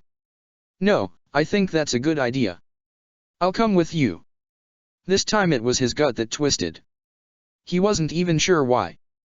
Ty Lee was a nice person, it made sense that she would want to join him. Yet as they headed down the hallway together, it felt less like they were companions on the same mission and more like a jailer minding her charge. Being around her had never felt so discomforting. Her presence was cloying, sticking to him like a shadow he didn't want. You know, he found himself saying, it just occurred to me you never did explain how you realized they were in danger. Jin and Mai, I mean. He glanced at her. How did you even know where to find them? Ty Lee clasped her hands behind her back, walking with that peculiar grace and spring in her step that reminded him oddly of Aang. It was like the two walked on air currents rather than the floor. The familiarity hurt Sokka a little. He didn't want to see his friend in this girl. Not right in that moment, anyway. Just chance, I guess. She spun back on her heel to meet his gaze. Why? He shook his head. Nothing. Just curious. She let the matter drop and kept walking. Sokka stared at her back, and only then did he notice he was gripping the knife tight enough to make the grooves dig into his palm. He exhaled and forced himself to relax his hold. His instincts had always been good. They'd warned him once that Jet could not be trusted back in Gapan. They'd picked up on the clues that had eventually led him to the Order of the White Lotus, and right now they whispered that something was wrong. Something was very, very wrong. Sokka frowned and trailed behind Ty Lee. Was it really just chance that she had found Mai and Jin? Somehow, he doubted it. Oh. There was a leak in the roof. The repetitive plink, plink as drips fell and landed in the bucket placed to catch the water was irritating. Azula curled her lip at the rundown room and shifted her attention back to the man seated opposite her. Jing Sheng poured her a cup of tea and placed it before her. He'd tried to dress nicely for the occasion. How pathetic. The cheap fabric of his clothes would always damn him for what he was, a peasant trying to grasp at the sky in the hopes of elevation. Still, he was easy to manipulate. That made him useful. Rumor has it the Earth King has finally stepped out of his bubble, Azula said in a detached tone. He's taken control of the Daily. Jing Sheng shrugged. It won't change anything. The lower ring will not forgive him so easily. The Earth King has had years to help his people. He chose to stay shut away and become nothing more than a puppet on Long Feng's string. You're right, of course. Her eyes met his, sharp and commanding. That's why we should strike now. The Daily have been divided and weakened. The Earth King is a fool. It's the perfect time. He paused in the act of sipping tea. I am not opposed to the idea, but what of? Everything is ready. But the walls will not be a problem. Azula raised her cup. My chi blocker will support the earthbenders I've handpicked for the job so they don't run into any issues. It's much easier to take down a shelled beast from the inside, after all. No one will expect it. Her eyes narrowed a fraction. You just make sure you don't muck up your part. He licked his lips. Of course not. I will do everything in my power to assist you. A dip of his head. Princess Azula. She smiled and took a sip of her tea. It tasted as foul and cheap as she had expected, but that was fine. Soon, she would cast off the name Rulin for good. She would bring this city to its knees and show them the true power of one born to rule. Try and stop me if you dare, brother. Azula repressed a laugh as she took another sip of the foul tea. Yes, let her brother, her uncle, and any other fool come. She would be waiting. She would be ready. Chapter 25, Spider-Wasp. The lower ring was a stranger at dawn, too quiet, too calm. The usual rowdy crowds were nowhere to be seen. There were only empty streets and a few stragglers who either hadn't made it home or simply didn't have a home to which they could return. Not that the sense of peace would last. Sokka knew the rebels had already started their attack. It wouldn't be long before stealth failed and the fight for Ba Sing Se would begin in earnest. We need to hurry, he urged. Inlay rolled his eyes as they ran through the darkened streets. I get you're worried about your girlfriend, but she's not my girlfriend. Inlay stopped and raised his eyebrow. Planning to let the whole neighborhood know. Heat crawled across Sokka's cheeks. Well, she's not. And I'm serious. There's no saying what Azula has been doing to Mai. You don't know how crazy that. All right. I get it. Let's hurry and save your girlfriend. I just told you she's not Mai. Sokka broke off with a sigh. Ah, forget it. They continued running. He tried to ignore the awful wriggling in his stomach. From the moment he'd learned that Mai had been locked away by Ty Lee and Azula, he'd been a mess of panic and rage. All he'd wanted was to confront Azula and stop this pretense. However, he'd also known that would be playing into her hands. So he'd been patient. He'd acted like he'd known nothing and simply waited for his chance. Now, he finally had it. Oi, Mr. Genius. What? Just remember, whatever you find in there, whatever has happened to your girlfriend, don't you go doing anything stupid. You stick to the plan. The drunk is lecturing me. Inlay grabbed him and clipped him around the ear. I'm not drunk now, boy. Don't be cheeky when your elders are imparting words of wisdom. Ow. Sokka rubbed the stinging spot on his head. That hurt, you know. Good. Then it's a lesson you won't forget. Inlay's expression seemed to retreat inwards. Look, I've seen enough comrades die in my lifetime. He snapped back on Sokka with a bloodshot glare and poked him in the chest. So you just keep your head cool and don't do anything stupid. I already know, alright. Sheesh. Now can we keep moving? Inlay quickened his pace without a word. Sokka glowered, but his expression softened a moment later. The old drunkard might be a gruff, toughened piece of leather, but it was obvious he cared. That was kind of nice. Even if Inlay still had it stuck in his head that Maya was Sokka's girlfriend. Please be okay, Mai, Sokka muttered. We'll be there soon. Oh. To your positions. Hurry. A group of palace guards dashed past Zuko. Somewhere in the distance, a gong clanged and maintained a steady, resonating rhythm. The gong had been doing so ever since it had become clear that Ba Sing Se was under attack. Too bad most of the damage had already been done by that point. The rebels had started when only the night guard were on watch and had targeted the tunnels, transportation, and lines of communication. By the time the sun had begun its ascent, the entire city was in lockdown. The monorails, the main walls that separated the rings, all had been seized. Now, the king's forces were scrambling to reclaim control. I don't care if you find yourself facing your parent, your sibling, your own child. One of the higher-ranked guards shouted to a group of earthbenders.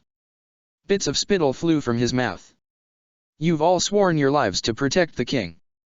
Today, the time has come to prove your loyalty. Yes, sir. The troop cried as one. Zuko let out a breath and followed his uncle towards the king's throne room. The trek had become a daily activity. Bayu and Iroh were basically pseudo-advisors now. It was strange considering both of their backgrounds, but Ki had been like a drowning man after losing Long Feng. Ki didn't understand how to run a city, let alone heal and appease the people now depending on him. It was natural he would turn to those who had uncovered his old advisor's deception. Just as it was natural he would expect them to help contain the rebellion now threatening his throne. Still, Zuko couldn't help but feel like they were being used to clean up someone else's mess. Are you sure it's a good idea to get involved in this, uncle? Zuko murmured under his breath. King Ki has offered us hospitality and refuge. Would you turn your back on him now that he's asking for help? Zuko lowered his gaze. He didn't want to admit what he was thinking, how the city was beginning to feel like a sinking ship, how it seemed futile to fight for a man who, aside from the throne he'd inherited, was barely fit to rule. From what he'd heard, many of the city guards had even joined the rebels. Logic dictated that it would be better to find Sokka, Mai, and Shizue and leave before they got dragged even further into this mess. So many people had already got hurt. Iroh clasped his shoulder. I understand your reservations. However, I cannot in good conscience walk away from Ba Sing Se until I know I have tried everything. This isn't our fight. Isn't it? Their eyes met. Perhaps you haven't realized yet, but our own actions helped to destabilize the city when we had Long Feng removed from power. He was brainwashing people. He was trying to pretend the war didn't exist. He had to go. Yes, Iroh agreed.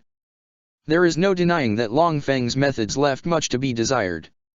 Still, getting rid of corruption in such a blunt manner, no matter how well intended, does not always end in favorable results. You would do well to remember that. Zuko pinched the bridge of his nose. So, what are you saying? We should have just left Long Feng and the Dai Li in power. No, but that doesn't mean we have to turn our back on an ill-prepared king who is suddenly expected to stop a revolution either. Again, Zuko went quiet. He frowned at his hands. Come, Iroh said. You're worried, and for good reason, but I think once you see King Ki yourself, you will understand. Zuko said nothing and followed his uncle inside the hall. There they found Ki seated on his throne with Bayu and a few of his personal guards standing around him. The king was chewing on his nails. He looked much younger and somehow lost in his fancy robes, like the heavy brocade and silk didn't quite fit anymore. Bosco sat near the throne with his head resting on his paws. Why haven't the rebels been stopped yet? Ki asked. Aren't they just peasants? He didn't sound petulant or demanding, only scared. His face was a bloodless mask of white. "Your Majesty," Bayu said, taking pity on him, "your forces have been cut off from each other and do not have the advantage in terms of maneuverability or offense.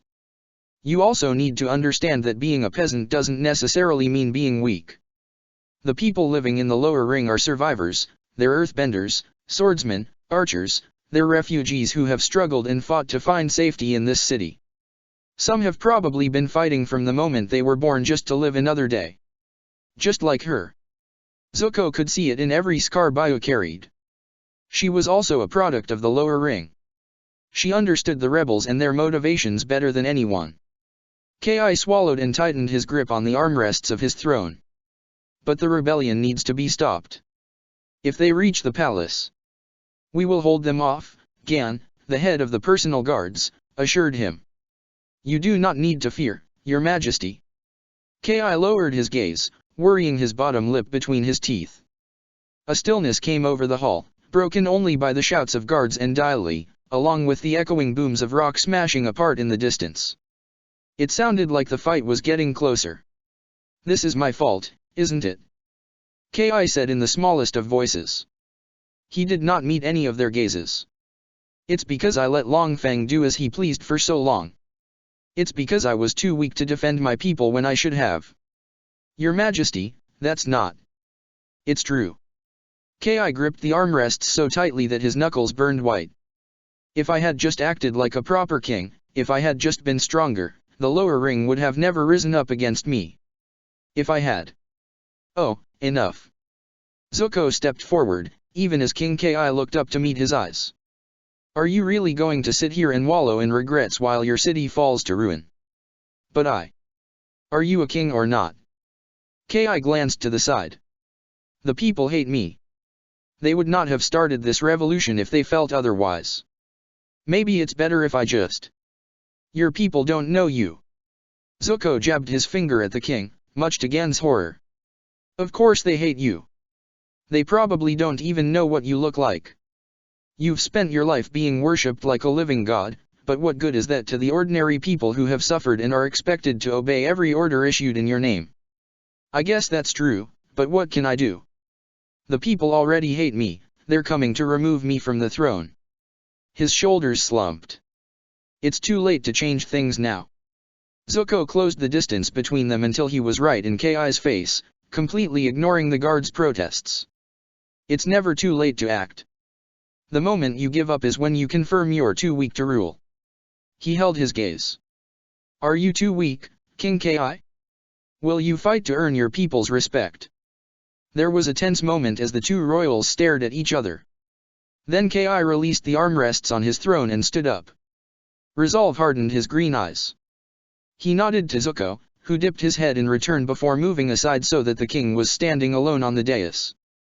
"Gan," Ki said in a much steelier voice. "Yes, Your Majesty." "Bring my armor. I shall go face these rebels myself and prove I'm not weak." His audience's reaction was almost comical, a few jaws dropped, everyone's eyes widened, and Gan actually choked on his own phlegm. "What?" Ki said, shoulders slumping a little. "Why is everyone looking at me like that?" "Ah, Your Majesty," Bayu said slowly, as if choosing her words with care, "I'm not sure that is a good idea." Gan managed to bring his coughing under control. "She's right. Also, you don't have any armor, you never had it commissioned. You don't know how to fight either." He coughed again, though this seemed to be more because he'd realized he'd been too blunt. "Ah, I mean, Your Majesty has had other things to occupy his time over the years, so." Ki flung his hand towards Zuko. "But he said I should fight if I want to earn my people's respect." "I didn't mean literally," Zuko retorted, pressing his palm to his forehead. "I just meant you shouldn't give up without trying." "Oh." Ki sat back on his throne. "Then what am I supposed to do?" Iroha's mouth twitched as if he was trying hard not to smile. "Your Majesty, perhaps for now you should let your soldiers do their job. The time for you to prove your mettle as a king will come, but you will be doing a disservice to those fighting for you if you needlessly put yourself in danger." "I see." Ki still looked a bit deflated, but there was a hint of relief in his eyes. No doubt he knew just as well as everyone else that he was no warrior. Iroh proceeded to tactfully steer the conversation back to their original topic of discussion, how to stop the rebels with the least amount of casualties. The problem, as Bayu had pointed out, was that the rebels had the higher ground. To storm the palace and dethrone the king, they would lose that advantage. However, the battle had already become a siege. Not an ideal situation when the palace had no way of restocking its food or water supplies. They were still discussing what to do when the shouts from outside got louder. Something was wrong. The cries had got more panicked and the rattling booms of shattering rock were worse. One of the personal guards was sent to investigate and came back with the report that the rebels were making headway. There was a female leading the rebel force who could render a person's bending useless and paralyze them from head to foot. Even the Daily were struggling to bring her down. Zuko's heart stuttered in its rhythm. He remembered the girl he had seen in the lower ring who had looked just like his sister. He remembered the acrobat who was always at her side. "I'm going out there," he declared. Iroh gripped his shoulder. "You shouldn't go alone." "Don't worry, I won't be." The answer satisfied Iroh. Zuko wasted no time in sprinting to the chambers King Ki had allowed them to use. He found Katara in the middle of doing her usual checkup on Aang. Toph sat on a cushion on the floor not far from them with Momo. "Still no improvement?" Zuko asked, catching sight of Katara's grim expression. She shook her head and guided the water back into the flask attached to her hip. "Nothing. His chi is all tangled, but I can't seem to get it to straighten out." Zuko sighed. They could have really done with Aang's help right now. "What about the meeting?" Katara asked. She had been invited as well, but had chosen to stay with Aang and Toph. Zuko quickly explained what had happened and how he was about to go check on this chi blocker leading the rebel force. "Will you come with me?" he asked. If there was anyone he trusted to watch his back in a potential fight against his sister and Ty Lee, it was Katara. "Of course," she said. "We can go on Appa."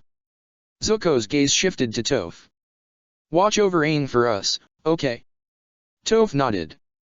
Normally, she would have made a snarky retort as well, but she just sat there with no expression on her face. His stomach twisted. Even if she had started talking again, she still didn't say much. She hadn't visibly done any bending either. Katara exchanged a worried glance with him, but there was nothing they could do for Toph right now. So they assured her they would be back soon, gathered several stalks of water for Katara, and ran to find Appa. They had to be fast. If Azula and Ty Lee really were leading the rebel attack, then Ba Sing Se was in far greater danger than anyone had realized. There was no doubt that Azula would have a plan to get the city under Fire Nation control. "You take the reins," Katara ordered once they reached Appa. "I don't think you should firebend in front of the rebels unless you have to." It was a testament to how much he acknowledged her skill as a waterbender that he simply grunted affirmation before settling on Aang's usual perch. Besides, she had a point. There was no saying how the rebels would react if they saw him firebending. He gripped the reins and glanced over his shoulder at her. "Ready?" She nodded. "I just hope the others are okay. They're still out in the city somewhere. I don't like that we're separated while all of this is going on. I don't think you need to worry too much about those three. They're pretty good at taking care of themselves. Let's just focus on doing our part." "Right." Zuko urged Appa into the air. From this height, they could see the damage that had been done to the city. There was smoke rising from the different rings, perhaps from explosions of blasting jelly. Some of the stone walls and buildings had also been shattered and had bits broken off. "This is terrible," Katara murmured. He said nothing. Most of the fight was now concentrated on the wall separating the middle and upper ring. Rebel earthbenders and archers defended the wall while more rebels clashed with the Daily and palace guards as they pushed forward to the palace. It was a messy tangle of bodies, mixed with screams and grunts of pain. Battle was always brutal, but there was something chilling about watching a revolution. The people fighting each other could have been family, neighbors, old friends. The whole thing made Zuko sad, especially since he knew King Ki had not even been aware of all the oppression going on in the city. "Let's get closer," he said, guiding Appa down. Katara got her water ready. Some of the rebels on the wall spotted them, but they hesitated to attack. Perhaps they just hadn't expected a giant, flying animal carrying 2 people to suddenly appear. Perhaps they thought Zuko and Katara were allies. "See them?" he asked. "Not yet, but no, there." Zuko looked to where she was pointing and saw soldiers and Dai Li collapsing on the street as if all the strength had been sapped from their bodies. In the midst of them, a woman moved with vicious certainty while being supported by a group of earthbenders and non-benders. Just a glance at her shoulder-length hair and her sharp, lightning-fast jabs told him it was not Ty Lee. Still, his heart did surge in a hopeful flutter. There was only one chi blocker he knew who fit that description. "Shizue," he breathed. "It's her." Katara met his gaze. "Why is she helping the rebels? And where's Sokka and Mai?" "I don't know, but let's get down there and find out." It was fortunate that Appa was used to battle. He swerved around rocks and pillars while Katara deflected stray arrows with shields of ice. Once they were close enough, Zuko called out to Shizue. She knocked down a Dai Li agent and then glanced up in surprise. The other rebels surrounding her froze. Even the king's supporters seemed a bit thrown to have a 10-ton bison hovering over them and huffing gusts of air. "You!" Shizue exclaimed. Zuko held his hand to her. "Come with us. We need to talk." She didn't argue, though the rebels protested when she grabbed Zuko's hand and let him swing her up onto the saddle. Appa soared high into the sky a moment later. Now the battle was just a swarm of tiny moving figures. At last, Shizue said, staring at Zuko with an intensity that was almost unnerving. "I've found you, pale-eyed one." There were so many things he wanted to say to her in response, but he was conscious of the fighting still going on below them. This wasn't the time to satisfy his personal questions. "What's going on?" he asked. "Why are you leading the rebels?" "I'm not. It's the Fire Princess who's their leader. She organized the revolution." All the color drained from his face. "Then Azula is here in Ba Sing Se," Katara murmured, balling her hands into fists. "And you're actually helping her?" "I did what was necessary, just like Sokka and Mai. We knew we could not fight the Dai Li on our own." Zuko pressed his palm to his face. "Are you telling me that Sokka and Mai have been working with my sister as well?" "Not because they wanted to. As I said, we just did what was necessary." Zuko and Katara exchanged a glance.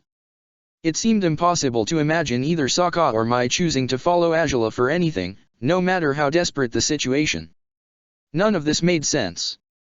"I think you'd better explain everything," Zuko said. "Wait." Katara leaned anxiously towards her.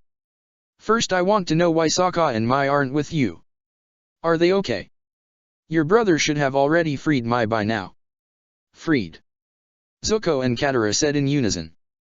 The princess decided to show her true colors, though she and her little friend tried to blame Mai's capture on the Dai Li.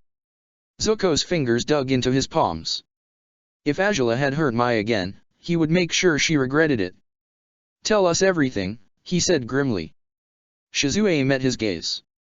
"Very well, but you won't like it." "I don't expect to." Everything his sister did left a trail of cunning and pain. Now that he knew she'd had a hand in the revolution, he could see her stamp all over it, the timing, the efficiency. He hated to think what else she had up her sleeve. Azula never did anything by halves. He hoped Sokka and Mai were okay. He hoped they weren't too late to end whatever plan his sister had put in motion. This time, they had to stop her for good. Oh. You're late." Sokka's gaze zoned in on Mai as he stepped inside the storage room. She was chained up next to a Dai Li agent. No fresh injuries. Her expression was also as flat as ever, but that didn't stop the dizzying relief from spilling through him. He didn't need Mai to smile to understand that she was just as pleased to see him as he was her. Those 2 words had expressed everything. "Well, sorry about it," he said with mock defensiveness. "You don't know what it was like with Ty Lee sticking to me like a shadow. I had no choice but to." A slow clap broke through his voice. He tensed and whipped around to see Azula blocking the exit. She was wearing nicer clothes now, plain black with a green sash. Her hair had been pulled up into a top knot. Behind her stood a group of rebels. "You really are so predictable," she observed. "I knew you wouldn't be able to resist charging in here like a hero the moment I gave you an opening." Sokka tightened his grip on his club. His heart thumped against his ribs. No need to look so shocked. She created a ball of blue flames so that it hovered above her palm. "This game you started with me was never going to end in any other way." His gaze flickered to the flames. The fact that none of the rebels reacted to her bending told him enough. They all knew her identity and they didn't care. This wasn't good. "Are you going to kill us?" Sokka asked. "You'd deserve it after all your interference, but no." He barely managed to hold back a sigh of relief. For a moment he'd been worried. "I want you to feel the frustration of knowing all your efforts were in vain." Her smile sharpened and she snuffed the flame to nothing in her fist. "I want you to live with your loss." Sokka gritted his teeth. Azula's eyes glinted with smug cruelty. "You should be thanking me. At least I'm letting you stay together." She glanced at Mai. "Though I wonder what poor Zuzu would think if he could see you now. Does he know you've latched yourself onto this oaf, Mai?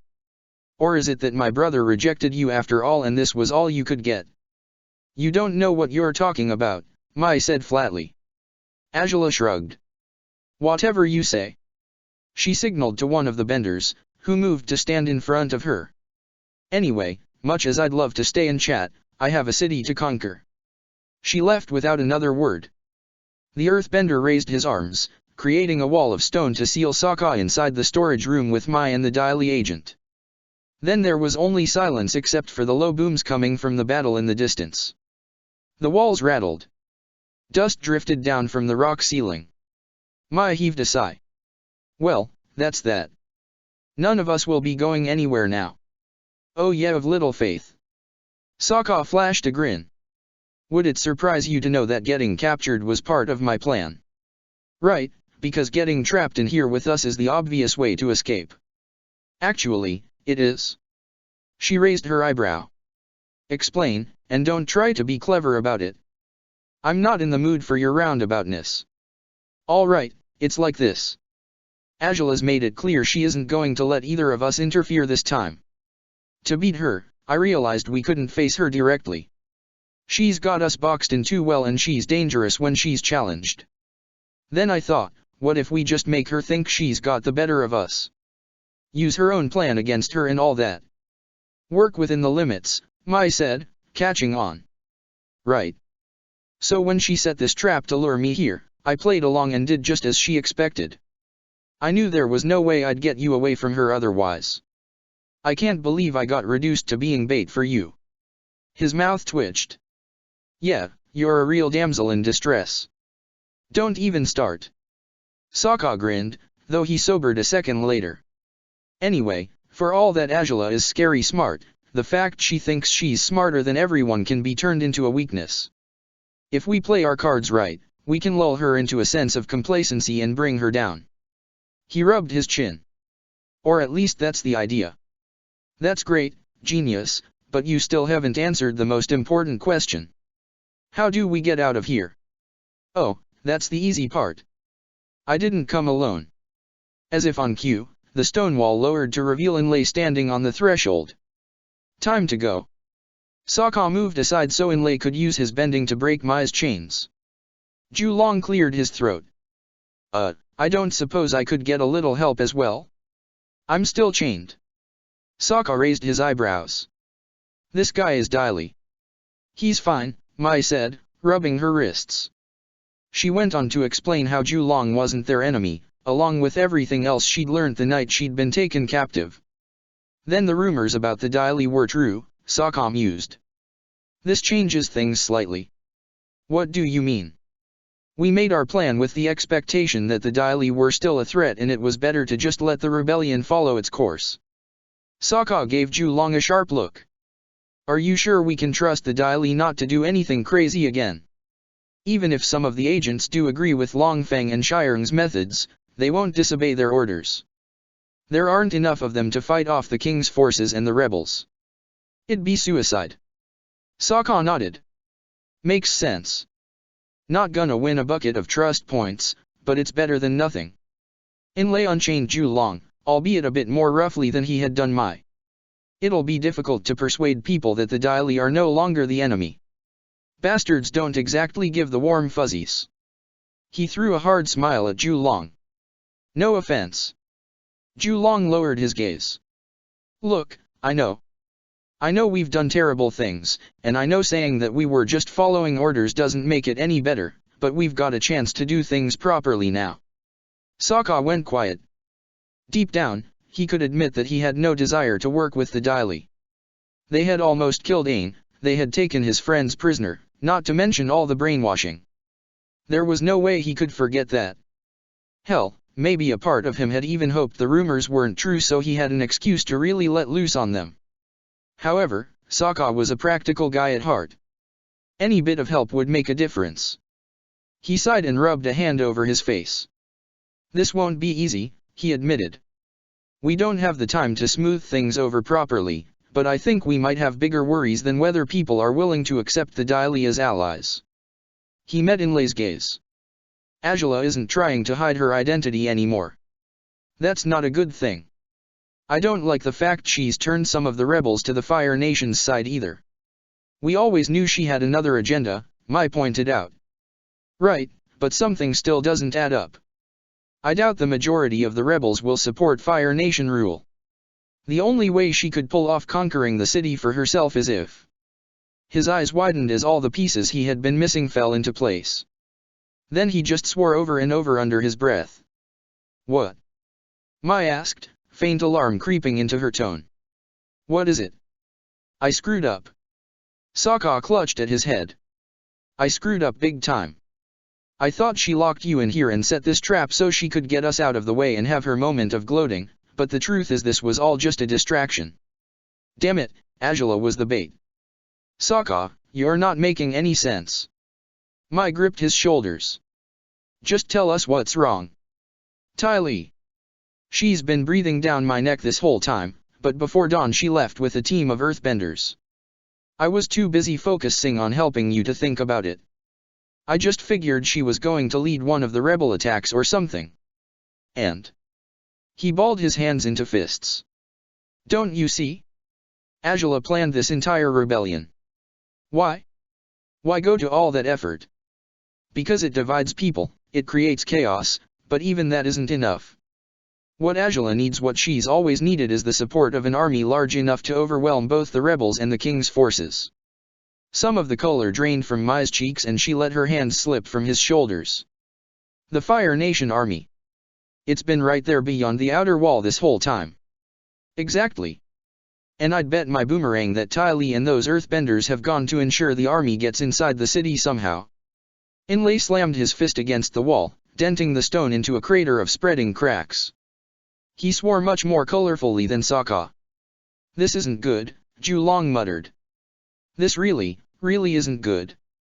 Sokka pulled himself together. Nothing was going to be gained if they continued to panic. We need to stop that army. How do you expect us to do that? Mai demanded. It's not like we have the little metal-bending brat with us this time. If what you said is true, we're going to be up against tanks and a lot of soldiers. We have earthbenders.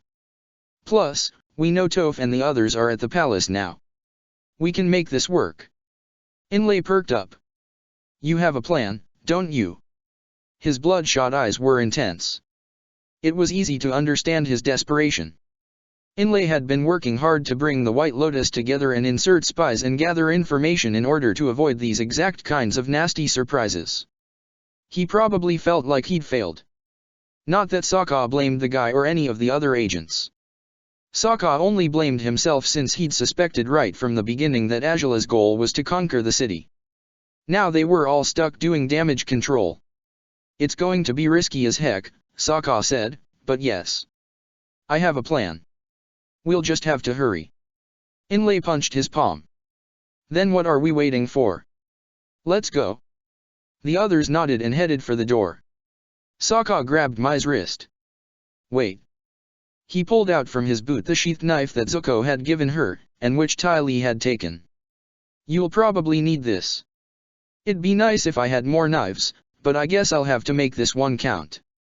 She accepted the knife and tucked it into her waistband. Thanks. They hurried to catch up to Inlay and Julong. There was no time to waste. Sokka just hoped his plan worked. It felt like they were all tangled in the spider-wasp's web. The question was whether any of them could use it to entrap their enemy as well. Oh. Ty Lee raised her eyes to the sky. The sun was finding its path now, brightening everything in vivid blue. Stealth was out of the question, but that was fine. She didn't need stealth to play her role, especially since her opponents were already distracted with defending the outer wall from the Fire Nation army. Besides, hiding away in darkness had never been her style. Everyone is in position, a bulky, sharp-faced man said, coming to stand behind her. Then let's get started. We've got a deadline to meet. She turned and graced him with a brilliant smile. Watch my back for me, muscly pops. My name's not. But Ty Lee was already moving. She darted up the wall with effortless grace, flipping from one perch to the next and landing with the silence of Panther Tiger's paws. The first soldier came into view. Her fingers were already striking his pressure points before he had time to notice her presence. Too easy. A choked gasp escaped his lips, and he slumped like a deboned fish to the ground. Ty Lee stepped over the soldier without a second glance and ran for her next opponent. Muscly Pops followed her, creating rock shields and platforms as needed. They had to be fast if they didn't want to be overwhelmed. The element of surprise was all they had going for them right now aside from her chi blocking. Her expression turned grim. No time for smiles or jokes. She downed another soldier, then another, then another. Not once did she hesitate. All that existed was the beating of her heart, the clunky footsteps of her opponents, and the rapid movements of her hands. Men fell before her like dolls, helpless to stop her progression. She was a wind laced with paralysis, swift, silent, and impossible to catch. Ty Lee felled the last soldier in her line of vision. She flicked her plate over her shoulder and paused to catch her breath. Muscly Pops came to stand next to her. That should be enough, he observed. His voice quavered a little. She could see the mixture of alarm and awe in his eyes. This guy was afraid of her. Ty Lee smiled to put him at ease, but that just made him back up a step. Oh well. She stretched her arms above her head. Go ahead and give the signal. It's time to bring in the tanks. Alright. Soon, the wall lowered in the sections she and her team had cleared with the ease of a knife slipping into warmed butter. Now there was nothing to hold the Fire Nation army back. The tanks rumbled through like metal flea ants trailing in a line, deadly and filled with firebenders ready to attack. There's no going back now, Muscly Pops murmured. She wondered if he realized he had spoken aloud. It was difficult to place his tone, not quite satisfaction, not quite regret. Perhaps it was only in this moment that he'd realized what it meant to help an enemy force invade his city. Ty Lee patted his arm. Come on, our job is done here. We'll leave the others to defend this position. Muscly Pops nodded. She didn't question why her own heart felt weighted with the soft words he had spoken. Chapter 26, Why We Fight. Everything was a mess. That was all Zuko could think as he watched Katara and Sokka hug in what looked more like a collision of desperation than an embrace between siblings. The relief that should have been granted from reuniting with everyone had been overshadowed by the approaching threat. Azula was on the move and now they knew she had an army to back her up. If they didn't act quickly, Ba Sing Se was going to fall and take them all with it. The five of them wasted no time in hurrying to the palace on Appa and gathering before the king. Iroh and Bai were also there, along with Gan and a few of the personal guards. Sokka quickly explained the situation. He finished by telling them that Inlay and Julong had gone to the inner wall to rally people to defend it. If they could just stop the tanks from reaching the main part of the city, he thought they might have a chance. The problem is the rebellion, Mai said. Princess Azula timed everything so that people would be too caught up in fighting each other to stop the army's advancement. Katara's expression steeled. So we stop the revolution. Get people on the same side. That would be ideal, Sokka agreed, but no one wants to listen. Mai and I were already trying to persuade the rebels to stop fighting before you guys found us. Most just ignored us. Some even accused us of being spies who'd been sent by the Daily to sabotage the rebellion. Gan folded his arms across his chest. That means we can't pull back either. We'd be overrun by rebels the moment our backs are turned. Got it in one, Sokka said. Then what are you suggesting? Iroh asked. He sounded genuinely curious. I do have a plan, but we're going to need a lot of earthbenders. And Toph. Sokka looked around the throne room. Where is she anyway? There was an awkward silence. What? He said. What's wrong? I don't know if you can count on Toph for this one, Katara said, lowering her gaze. She hasn't been the same since the Daily took her. What do you mean? Zuko shook his head. Talk to her yourself. You'll understand. Sokka looked as if he'd been punched in the gut. You're serious, aren't you? But we need her. She's the key to this whole plan. Then you'd better start thinking of a new one, Zuko said bluntly. We can't force Toph to fight if she doesn't want to. What he didn't say was that he wasn't sure if they should even ask Toph to fight. She didn't need to deal with that pressure of having to make a choice. Not in her current condition. My nephew is right. It's unfortunate, but we probably won't be able to depend on the Avatar or Toph for support in this battle. So let us think of what we can do. You said you need earthbenders. King Ki can offer you that. He glanced at the king. Isn't that right? Yes. Ki straightened a little on his throne. Most of the troops are fighting the rebels, but many of them are earthbenders and we could at least call back the Daily. Bayu nodded. That could work. Plus, if we get the Daily to focus their attack on the Fire Nation army, it might make it easier to calm down the rebels. Iroh smiled and turned back to Sokka. You see. Now how about you tell us the rest of your plan? Sokka still looked a bit deflated, but he pulled himself together and explained his idea for stopping the tanks. It was pretty straightforward: reinforce the outer wall and then trap and destroy what had got through with bending and whatever else was at their disposal. The others chipped in with their own thoughts for how they could turn the tanks to scrap metal if Toph couldn't help them. Soon, they had a rough working plan and roles were assigned. It looks like we're all going to be separated again, Katara murmured. Zuko glanced down at her. You don't have to stay here with us. If you want to go with your brother, I'm sure. No. I'll stay. She didn't say the words, but the way she brushed her fingers against his told him what she was thinking. They all knew Azula was on her way to the palace. Iroh and Zuko had been asked to defend the king and Aang since they were the only ones who could redirect lightning. That wouldn't have been an issue if Iroh was actually at full power, but Iroh was still recovering from chi drain. Katara's touch was a silent reminder that she would have Zuko's back no matter what. He returned the gentle pressure of her touch.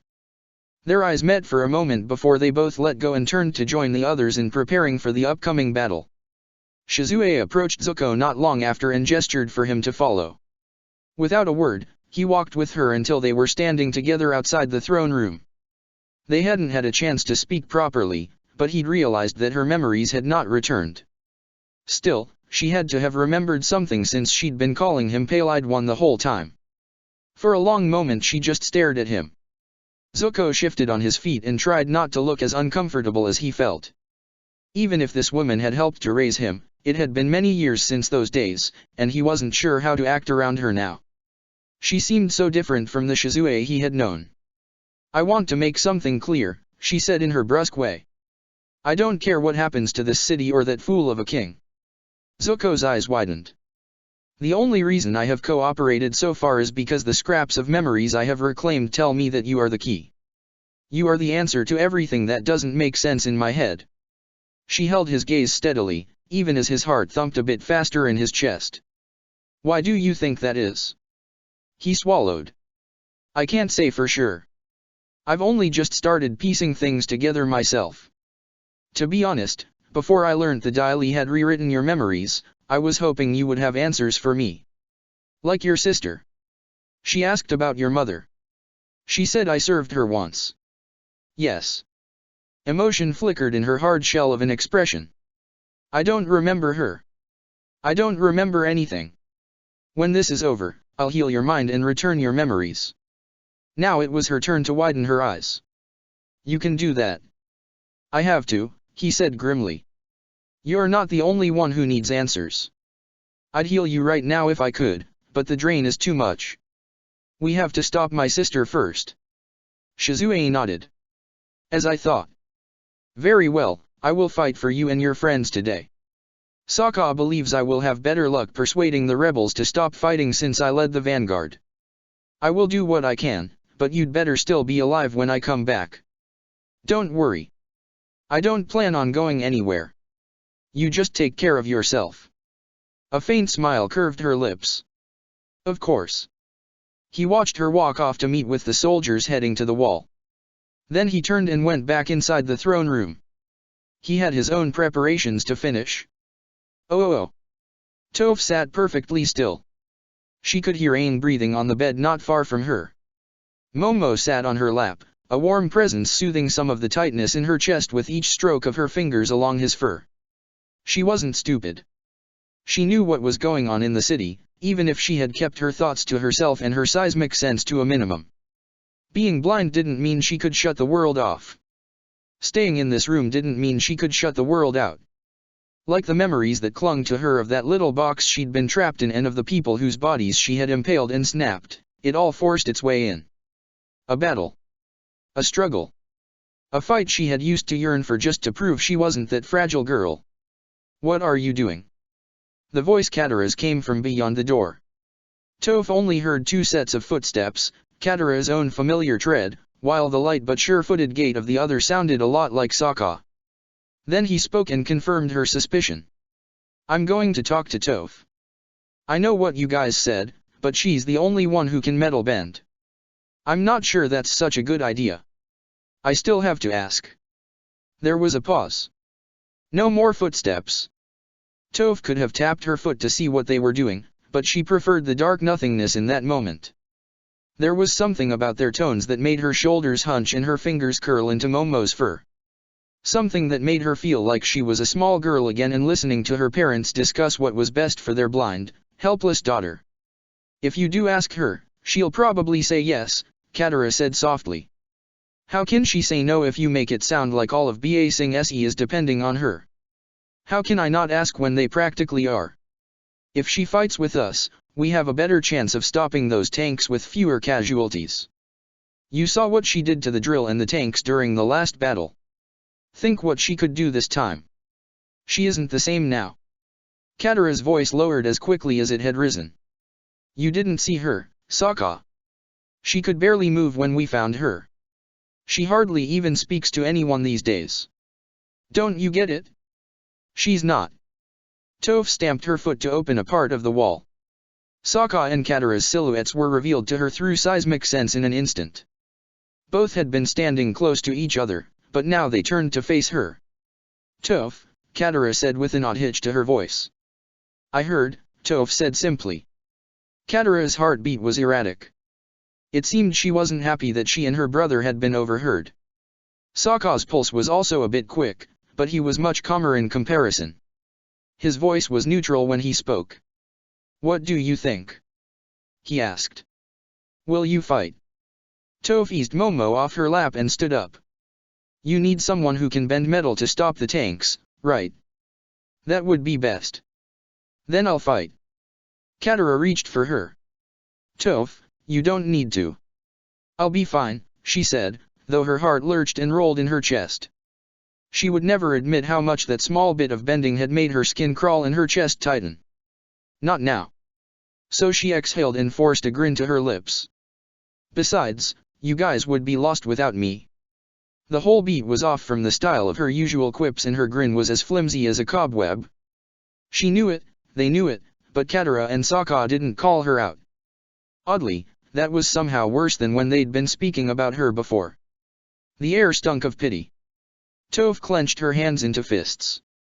Well, she said gruffly. Should we leave now? Sokka and Katara faced each other for a moment.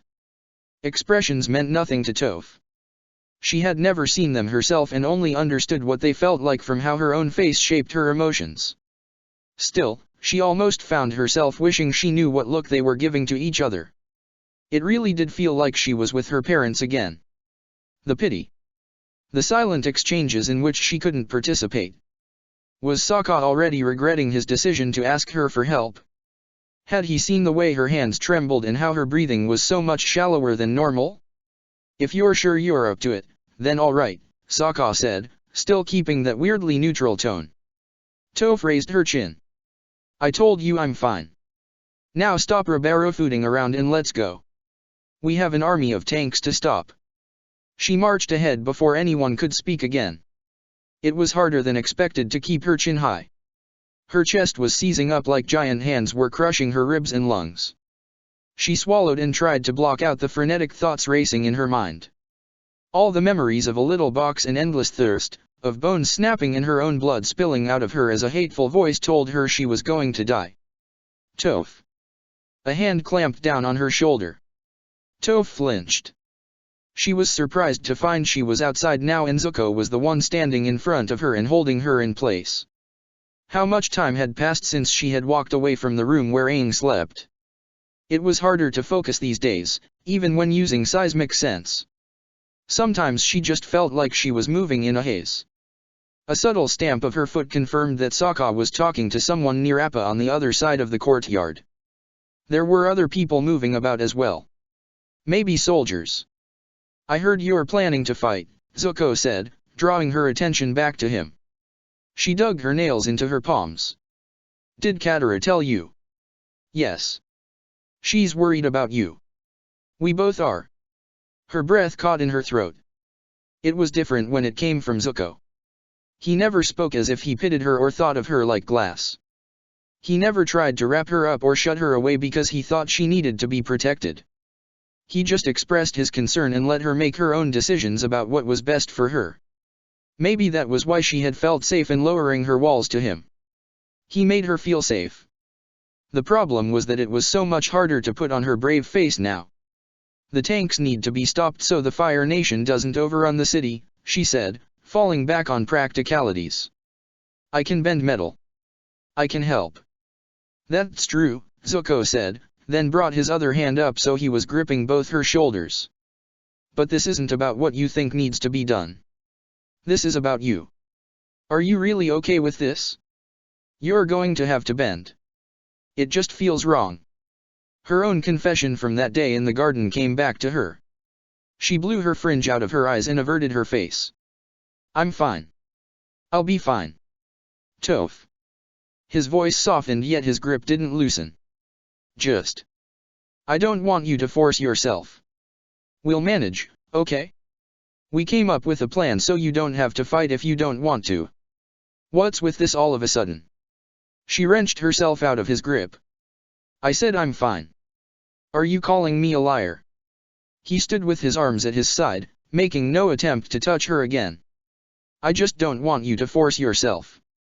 I know what it's like. To feel like you can't bend. To just hate it. She froze and tilted her head, curious despite her flare of defensiveness. He hardly ever spoke about himself. Not if it meant showing his vulnerable side. I got burned really bad when I was 13, he explained. I couldn't see out of my left eye for months. It hurt all the time. Getting burned like that was horrible. I couldn't shake off the memory of that day. I had nightmares practically every night. Toph let out a breath. She remembered hearing something about how Mai had been given the same injury as Zuko, but being blind had made it hard to fully understand what that meant. She didn't know what he looked like. She didn't know what either of them looked like. People's faces had never really concerned her before. Was the burn really that bad? She asked. Yeah. There's a big scar and everything. It's ugly. Her brow creased. Ugliness was another thing she didn't understand. She stretched out her hand. Where? Zuko inhaled sharply as he realized what she was asking. Oh. I guess that is the only way you could get a sense of it. She waited expectantly. He hesitated before bending down so she could reach his face. Her fingers brushed his jaw smooth as her own. Then the texture changed. It was like leather, rough and uneven and not much like skin at all. She touched both sides of his face so she could compare. The difference was striking. Her fingertips trailed up, lightly tracing his eyes. The left one felt all skewed. Did that impair his vision? She didn't understand how other people's eyes worked. There was no eyebrow on the left side either, just the leathery stretch of skin that kept on going up into his hairline and around to an ear that was all crumpled and deformed. "It's big," she observed in a small voice. Maybe it was ugly as well. She didn't know, but she did know that it must have hurt a lot, just as he had claimed. It felt like pain. "I said it was big," he reminded her. She paused. His tone sounded unreadable, the sort of calm that can only come after spending years telling himself it didn't matter anymore and there was no point in getting upset. But his heartbeat still stuttered. She realized this was a wound that had never really healed. Zuko straightened so her hands were forced to slip from his face. "Look, I know our situations aren't the same. I can't pretend to know what it was like for you in that place, but I do understand trauma." He inhaled another breath, perhaps trying to bolster himself so he could be honest with her. "I never told anyone, but after I got burned the smallest spark would make me flinch. I hated it. I hated the idea that people would think I was weak. So I forced myself to get back into firebending training as soon as I could. What happened? I froze. I couldn't bend. I couldn't stand watching my opponent bend." He shook his head. "I would have been burned again had my uncle not blocked the attack in time." Her fingernails dug deeper into her palms. Zuko placed his hand back on her shoulder. "This isn't a training exercise, Toph. No one will be there to stop the fight if something goes wrong." He tightened his grip. "Just don't rush yourself, okay? If it's too much right now, then stay here. The others will manage without you." She lowered her face so that her fringe fell forward to hide her expression. "I'll be fine. You don't need to worry." He was still for a moment, probably staring at her and trying to gauge if she was lying. Sokka shouted that they were ready to go. Toph pulled away from him. "That's my cue. Toph." She paused, her back facing Zuko. "The Daily are going to be there as well," he warned. "They'll be fighting against the tanks with you." Her chest tightened even more. "I know." He sighed and muttered something about how he wasn't good at this. "Listen, all I'm saying is it's just different when you're out there actually facing it all again. You think you might be okay now, but that might not be the case then. Just promise me that if it gets too much, you'll get out of there.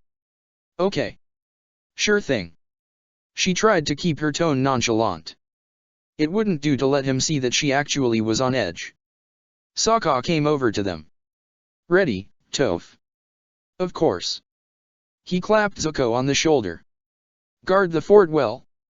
He paused as if realizing his chipper tone was out of place. "Well, you know what I mean." Zuko ignored the comment and instead asked if he could talk to Sokka for a sec. Toph had a good idea what it would be about. Zuko was turning into as much of a worrywart as Katara. She felt the boy's head out of earshot. A moment later, Mai joined her at her side. "I didn't think you'd be joining us," Mai said. Toph folded her arms. "Are you going to tell me to stay behind as well?" "No. It's not like you'd listen to me even if I did." "That's right. My mind is made up." Mai walked towards Appa. "Then let's go. We'll be flying on the fluff ball. The others will make their own path underground." Toph hesitated only a moment before following Mai. She really had made up her mind. Or at least she told herself there was no turning back now. Zuko had said the others could take care of things without her, that she didn't need to rush herself. But Toph had felt everyone's panic. She had heard the fear lacing their voices. "I'm not rushing myself. I'm just doing what needs to be done." She was the only one who could bend metal. That would make all the difference in a battle against tanks. No matter what, the Fire Nation couldn't be allowed to take control of Ba Sing Se. Toph had beaten Azula and her tanks before. She could do it again. And this way, maybe no one else had to get hurt. That was enough for Toph to try. "Oh. There were chunks of glowing crystals everywhere. Angela followed the earthbenders as they cut a path through the earth, leading her to the victory that was always meant to be hers. She could almost taste the sweetness of triumph on her tongue. Stop. A knife struck the wall inches from her face. She repressed a sigh. The earthbenders broke stance and turned to deal with the newcomer, but she held her hand up in a halting gesture. Leave this to me, she said. Just finish the tunnel. I'll catch up soon. The earthbenders obeyed without a word. They knew better than to argue with her. Angela turned slowly, forcing a smile to her lips. Jet stood facing her with his hooked swords clutched in his hands. The veins on his arms and neck stood out. He was probably gritting his teeth so hard that it hurt. There was no one behind him. You came here alone, she observed. That's almost an insult. He tightened his grip on his swords. What have you done, Ruelin? What the hell have you done? What I always planned to do. Something flickered in his eyes. Hurt? Anger? I assumed since you followed me here that you'd figured it out. She raised her eyebrow. Am I wrong? Why else would you be all upset? His breathing sharpened as he struggled to contain whatever emotions were battling inside him. Then everything I heard was true? You're really working for them? You're a spy for the Fire Nation. Wrong. Her tone was cold. They all work for me. Every single one of them. I simply gave the order and the Fire Nation army obeyed. Jet shifted on his feet and licked his lips. She kept her hands at her sides, giving off the appearance of being unarmed and harmless. He didn't lower his swords, but his expression took on a hint of pleading. He looked like a child who had been told tomorrow was never going to come and just wanted to know it was all a bad joke. Ruelin. That's not my name. It was almost amusing the way a muscle twitched in his jaw. Almost. There was a much greater part of her that was furious at him for coming. If he had just stayed away and followed his orders, there would have been no need for this confrontation. Maybe that was why she decided to punish him. Why don't you go ahead and ask? She taunted. I know the question is burning the tip of your tongue. You've certainly asked it enough times. Jet's eyes narrowed. Pain and rage seeped from him. Who are you? His voice was hoarse, almost choked. Yes, he was upset. More than upset. Angela threw salt onto his wounds with meticulous fingers. She smiled and let blue fire bloom into being so that the flames cast sapphire flickers all around them. His eyes widened and then it was like something snapped. He was unraveling before her, a bundle of threads falling apart with each ruthless tug of her smile. My name is Angela, daughter of Fire Lord Oze, and soon to be heir to the throne. She raised her chin. Now stand down and let me finish what I came here to do. You're no match for me. Jet trembled, though she knew it was not from fear. This is what you've been hiding. His whole face seemed to twist and he screamed the next words. This is who you are. She gathered more flames to her hands. I'm sorry, am I not what you wanted? He cried out like a wounded animal and charged. Angela ducked the slashing sweep of his blades. He yelled and attacked again. Fire blasted from her hands in a massive ball of heat. Jet had no chance to dodge. A grunt escaped him as the fireball struck his chest. No, his hooked swords. He'd brought them up at the last second to take the brunt of the attack. Not that it mattered. The force was still too much for him. One of his swords went flying out of his hand and his back hit the wall with a sickening thwack. She watched him slump to the ground. Give it up, she said as she walked towards him, fire trailing from her fingers. I told you you're no match for me. You're a firebender. You're one of them. He spat the words like thorns stuck in his tongue. For the first time, he looked at her as if she was a monster. That made her pause. He had never looked at her with such hateful eyes. Such damning eyes. His judgment was a knife digging into her ribs, carving deep to get at her heart. It hurt. That made her mad. She was supposed to be in control. This peasant wasn't supposed to mean anything to her. Her lips thinned. Well, she had always known it would end like this. Do you regret it now? She asked cruelly. Kissing me, being with me? Do you wish you could take it all back? He struggled to get to his feet, half pushing himself up on his sword. Of course I do. His voice thickened, practically dripping with loathing. The only thing your kind is good for is as a corpse. She smiled even as her heart seemed to turn to glass and shatter in her chest. Little bits of it were getting stuck everywhere in her ribs, her lungs. She didn't understand why it hurt so much to have him confirm what she had already known would be his reaction, and she didn't want to understand. Logic told her she needed to end this. Too much time had been wasted. You can't kill me, Jet, she said, shaking her head, but I can and will kill you if you get in my way. Go ahead and try. He moved swiftly, the tip of his sword scraping against the ground as he lunged for her face. She stepped back and thrust her hands forward. Blue flames pulsed around her in a shield. He grunted and was shoved back again, feet skidding on stone. This is pointless, she said. Just accept the mercy I'm offering you and go. Believe me, it's not something I extend often. Jet's only response was a strangled yell. He lunged for her again and again, thrusting and slashing with his hooked sword like a creature that had gone rabid. Angela watched openings pass her by. She could have killed him a dozen times, yet something stayed her hand. An ache. A memory of fire in her veins that had burned hotter than her own. Of words she had never quite been able to forget. You don't have to hide from me. We're the same. She sidestepped a slash and avoided the elbow that came for her chin, putting up another shield to keep him at bay. What was this hesitation? Why couldn't she just end it? Stop deflecting and fight me! He screamed, spittle flying from his mouth. There was a fractured look in his eyes. I won't let you walk away from this. I'm going to. Angela kicked the sword from his hand with a powered fire blast. A sharp cry escaped him, but she was already grabbing him in a chokehold and tugging his arm up ruthlessly behind his back. His breathing sounded ragged. The scent of him was familiar and made the shattered fragments lodged in her chest throb a little worse. You can't, she said coldly. Almost brutally. You can't beat me, Jet.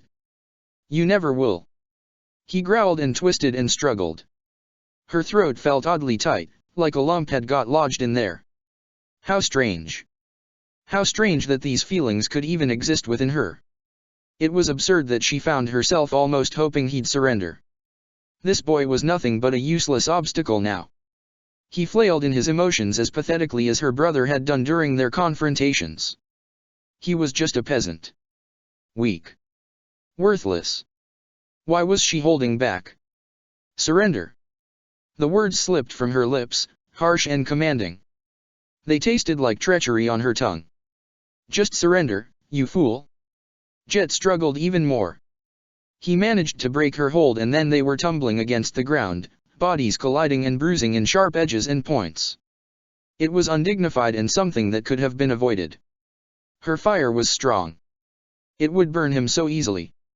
Just as it had done my. There was no need for this. Are you so weak, Angela? A voice whispered in her mind. Will you allow a mere tool to distract you from your goal? Father did not raise such a daughter. Pain emanated from the place where her heart should have been. That shattered little lump. That useless organ that had never given her anything but trouble. How she hated it. How she hated the people who caused it to stir. Her mother, Zuko, even Jet. It's normal to feel pain, her mother's voice slinked through her. This is what it means to be human. This is what it means to care. The heart never lies. Angela growled and flipped Jet over so that she was pinning him down and straddling his hips. Fire flared in hot sapphire above her palm. He stilled in an instant. She could feel his chest rising and falling rapidly beneath her, feel the thudding beat of his heart. Her own breath came short and fast. What are you waiting for? Jet gritted out. Do it. She swallowed. In that moment she felt less like the princess who knew victory was hers to grasp and more just like a confused, 14-year-old girl. The fractured gleam in his eyes had got worse, anger, loathing, but there was yearning as well. He looked at her as if she was a monster. A monster he wanted to kill but still couldn't help desiring. You don't have to hide from me. We're the same. The little fragments in her chest dug holes into her lungs. It hurt to breathe. "You should have stayed away," she said, touching his cheek with the hand that did not cradle fire. His eyelashes fluttered at her touch. An involuntary gesture. "I would have spared you, Jet. I would have let you go." His expression twisted. She could see that there was an ugly, primal thing in him as well, and it couldn't be satiated with her words. It wanted her blood. It wanted every firebender's blood. "I won't stop fighting," he hissed. "Not if it means letting the Fire Nation win. Then I'll have to make sure you can't fight anymore. Nothing can stand in my way today." She let the flames grow bigger. Hotter. There was an odd prick cling in her eyes. "Goodbye, Jet." He struggled to the end. She let the flames die when it was over and stood up. The scent of charred flesh stung her nostrils. Angela continued down the tunnel, her steps controlled and purposeful. This was how it was meant to be. How it was inevitably always going to be. "Nothing can stand in my way," she said under her breath. The words were becoming a mantra. They also cut her tongue like broken glass. "Are you proud of me now, Father?" she whispered. "Did I prove my strength?" Her father's voice didn't respond. In her mind, there was only her mother. Always her mother and the echo of monster, monster, monster. A twisted smile curved her lips. Well, it didn't matter. Being called a monster was nothing new, and she'd see her father again soon enough. For now, it was time to make history. Actions. Chapter 27, All for a Throne. Sokka hated to admit it, but Angela was a good tactician. Her timing was impeccable. She knew exactly how to divide forces and create openings in defenses. Or maybe it was just because Ba Sing Se had been so underprepared to be attacked from the outside and within. The outer wall soldiers were still scrambling to keep the rest of the Fire Nation army out, while the tanks loaded with foot soldiers that did slip through had split into 3 groups, one to attack the outer wall from the other side, another to attack the inner wall, and the last slipped into the earth in barely noticed tunnels. It was only because Sokka and the others were flying directly overhead on Appa that they spotted what was going on. "We have to block those tunnels," Sokka exclaimed. "They'll get right into the city at this rate." He turned to Toph. "Can you do it? You'll be able to sense the tunnels and where the tanks are, right?" She looked pale. Too pale, if he was to be honest. It made him remember what Zuko had said before they'd gone their separate ways. "Keep an eye on her. She won't tell you if she's struggling. If something goes wrong, you get her out." "Toph," Sokka prompted.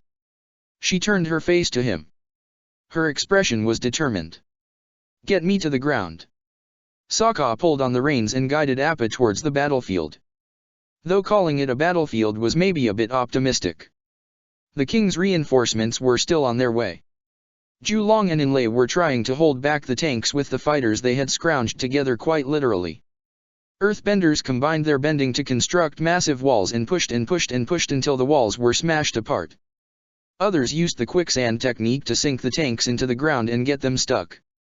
Unfortunately, since the Fire Nation army had their own team of earthbenders, it was a bit like holding back an infestation of viper rats with only a small stick.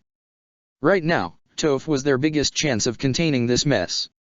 She jumped off Appa when they got closer, landing amidst the tanks and spreading her arms wide. A rock shield flew up around her. Streams of flames hit uselessly against her wall. "So far so good." "Kman," he murmured. Appa rumbled in agitation and swerved to the left as blasts of fire were shot up at them. "We can't hold this position for long," Mai warned. Sokka tightened his grip on the reins. He glanced down and saw the shield stutter. Rock collapsed around Toph and sent up a plume of dust and debris. His heart twisted and seemed to sink several inches. Toph was just standing there. She was just standing there with her legs still spread in a bending pose, her hands outstretched. Her expression was a mask of panic. "She won't tell you if she's struggling.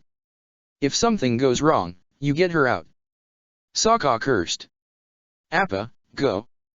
Appa shot into action, dodging flames as he sped down for Toph, who stood frozen and as vulnerable as a porcelain cup amid a stampede.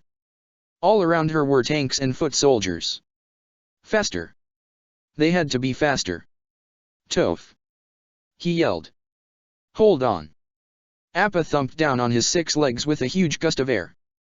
Tanks and soldiers alike were shoved back.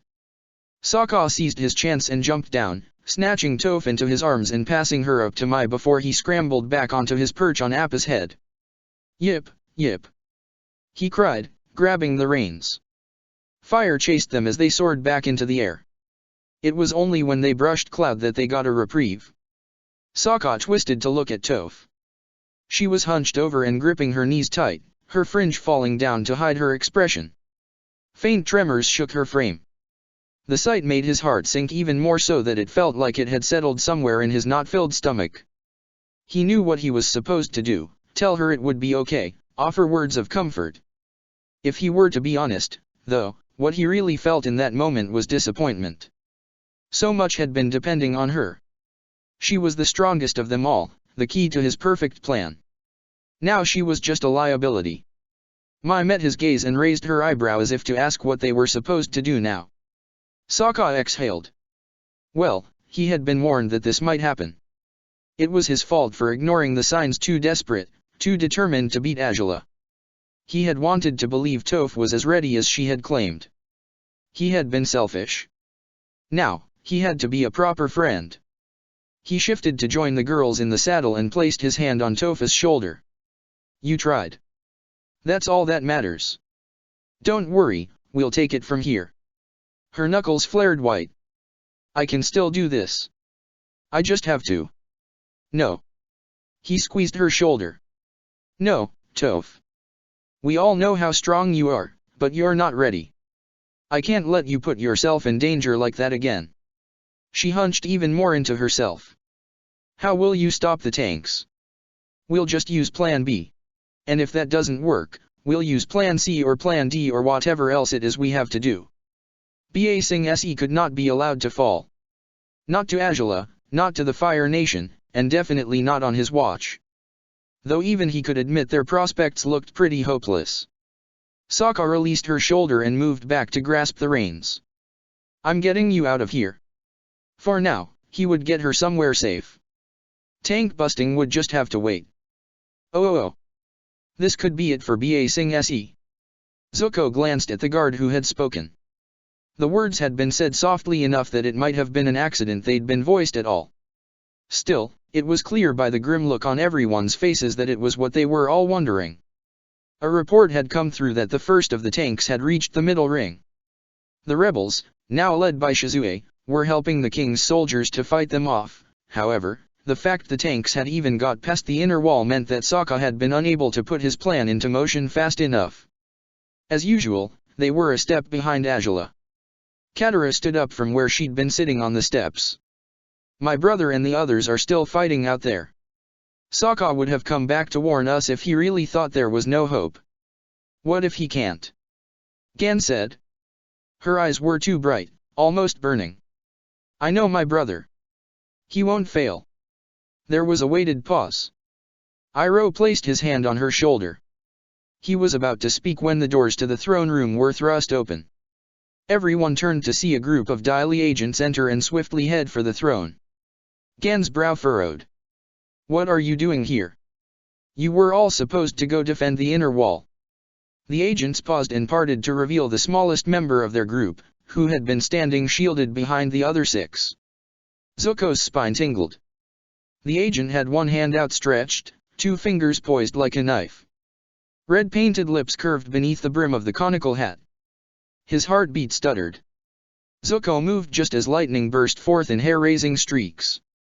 He grounded himself like his uncle had taught him. No room for mistakes. No room for second-guessing. Deep inhale. The bolt crashed into his palm. It sparked all through his chi, filling him with energy. So much energy. He had never felt so alive. He had never felt so close to death. One wrong move would leave him crumpled on the ground, heart seized by shocks. But he did not falter. He kept his hold on the lightning and guided it to flow where he willed. Exhale and release. The bolt shot forth from his own fingers, striking the wall to the right of Azula. Stone shattered from the impact to leave a smoking hole. No one moved at first, too stunned by what had just happened. His own limbs hummed from the after effects of channeling so much power through his body. It was exhilarating and terrifying. Angela removed the hat from her head. "I see you learned Uncle's little trick." She bared her teeth in a smile. "Tell me, brother, how did you know I would aim for the Puppet King?" Zuko narrowed his eyes. He still stood before the throne with his back to Ki and 2 fingers extended. That was when everyone rushed into action. A rock barrier formed between him and Angela's group. Gan grabbed the king and started to pull him away from the dais. The barrier smashed apart. "You won't escape me that easily," Angela taunted. Her earthbenders stomped forward in unison. Slabs of stone ruptured from the floor, striking one of the guards in the chest and knocking him off his feet. Gan and the other guard managed to block the rest, including those that came for Iroh, Katara, and Zuko. Not that Zuko was content to stay protected. He vaulted over the wall that had been raised, fire shadowing his kick as he brought his foot down. Flames blasted out in powerful waves of heat. The fake Daily agents cried out in pain and were thrown back, fragments of half-formed shields falling around them. "Get the king out of here!" Zuko yelled. "I'll hold them off." "Not alone, you won't." Katara was suddenly at his side. "I'll be right here with you." "As will I," Iroh said, coming to stand on his left. Angela laughed and stepped forward, blue fire trailing from her fingers. "Fools! Nothing will stand in the way of my victory today." She shot a massive ball of fire straight at Iroh. He defended with a flame shield, but the force had him stumbling back a few steps. Too many steps. A vicious smile curved her lips. "Why, Uncle, you look like you're having some trouble. Did something happen since the last time we fought?" Her voice rose with dark intent. "Allow me to give you rest." She swung out in a flaming punch. Zuko stepped in front of the attack and split the flames with a downward slice of his hands. Her lip curled in irritation, but then she flashed that unnerving smile again. Behind her, the fake Daily agents were back on their feet and moving to attack the king, who was being ushered towards an opening in the wall behind the throne. Katara and 2 of the guards blocked the men in a combined strike of earth and water. Angela didn't so much as bat an eyelash, she still had her gaze fixed on Zuko. "Well, this is a reverse," she observed. "Normally it's Uncle protecting you." Zuko ignored her taunt. He maintained his stance, not once taking his eyes off his sister. It was fortunate that Bayu had long since left with Bosco and a large number of guards to watch over Aang in a different part of the palace. This situation would be 10 times worse if the bear and the comatose avatar were here. Once Angela found a weakness, she put her all into exploiting it. Zuko knew that he had to draw her away from Iroh. It was a fact that Iroh was not at full power thanks to the chi he'd allowed to be drained from his body. Angela would not hesitate to crush or use Iroh against Zuko if she got the chance. "I noticed Ty Lee isn't with you," Zuko said, holding his sister's gaze. "What's the matter? Worried she'll turn on you like my..." Something fractured in her eyes. "You talk too much, brother." More flames came for him. He met them blow for blow, shifting closer to her all the while so that his uncle was no longer in her direct range of fire. Heat licked at Zuko's skin, but that was fine. His plan was working. Just as he had thought, his sister was only pretending to be in control. Even her flames were wilder. "The king is getting away," one of the fake Daily agents shouted. Angela made a frustrated sound. She turned and moved her hand wicked fast in that now familiar motion. Sparks crackled from her fingers as she aimed at Ki's retreating back. "No!" Zuko yelled. He threw himself forward and tackled her around the middle, wrenching her arm up so the lightning careened off and cracked a hole in the ornate wall. Angela and Zuko hit the floor in a tangle of limbs. They rolled together on broken shards of rock, desperate to restrain the other. It was like trying to contain a thrashing, hissing animal. Even so, his greater size and strength gave him the advantage. He flipped them both and pinned her onto her back. "Princess!" A chunk of stone connected with Zuko's shoulder. He cried out and was flung away from her. She leapt to her feet and swung around to confront the earthbender who'd assisted her. Everyone else had followed the battle out of the throne room. Only Katara and another of the fake agents remained locked in combat. "Did I ask for your help?" Azula snarled. I just thought. Idiot. I'll deal with my brother myself." She turned back to Zuko, who clutched his aching shoulder and staggered to his feet. Something manic glinted in her eyes. "I don't need anyone's help to defeat this weakling." Zuko gritted his teeth. "You can heal yourself, can't you?" She gestured at his injury. "Go ahead. I'm guessing that blow dislocated your shoulder." He narrowed his eyes. "Why would you give me time to heal myself?" "Because I'm such a nice sister." "As if I'd believe that." She bared her teeth in a smile. "I told you. I don't need anyone's help to defeat you. I don't want you impeded by some injury either." Her voice was cold and sharp like the caress of a blade. "I want you at your peak so you can feel the despair of how utterly outclassed you are compared to me." Zuko didn't trust her. It wasn't like her to get sidetracked from her main goal, not even to satisfy her ego, but then she also wasn't quite herself right now. Just like when he'd faced her on the drill, something seemed off. Plus, he couldn't deny that he would have no chance of beating her with one of his arms useless. "Then you'll fight me one-on-one?" he questioned. "Like an Agni Kai." "Like an Agni Kai," she agreed. "It's only fitting, isn't it? This is the showdown we were always destined to have, brother. Just you and me, no interruptions." He nodded. "Fine. Wait." Katara ran to his side. Her opponent was now a block of ice. "You can't fight her alone. Stay out of this, peasant." Azula snapped. Zuko glared at his sister warningly before shifting his attention to Katara. "Look," he said in an undertone so only she could hear. "I know what I'm doing. But I sensed it when we were fighting just before. Azula is off her game today. I can handle her." Katara met his gaze. "She's dangerous." "I know, but trust me. I can do this." Azula let out a very loud and forced sigh. "Are you two finished?" She glanced at her nails. "I don't have all day, you know." "You want him at his peak," Katara said, turning to her. "Then let me heal him. He'll only weaken himself if he heals his shoulder on his own. I don't care how it's healed." Azula made a show of rolling her eyes. "Just hurry it up." That was good enough for Katara. She cut his sleeve off with razor-sharp ice so that the cloth wasn't getting in the way, then gloved her hand in water and examined the injury. "It's dislocated," she confirmed. "I can't heal it until the bone is back in place. It's better to take this kind of thing slow and gentle, but I don't think your sister is in a patient mood." Her gaze flickered to his. "This is going to hurt a lot. Do what you have to do." Katara nodded and took his shoulder and arm in a firm grip. He gritted his teeth and braced himself for the pain. There was a sickening sound, almost a pop. A strangled groan hissed through his teeth. Spirits, that really had hurt. Sorry, she murmured. Beads of sweat formed on his forehead. Then it was like the pain began to melt away. Her hand glided over his skin, glowing with power and nudging his chi in a water-tinted touch to heal the damage. Except it wasn't a small bit of water, it was like an entire ocean was moving at her command. He could feel how much energy she was expending to speed up the healing process too much, too quick.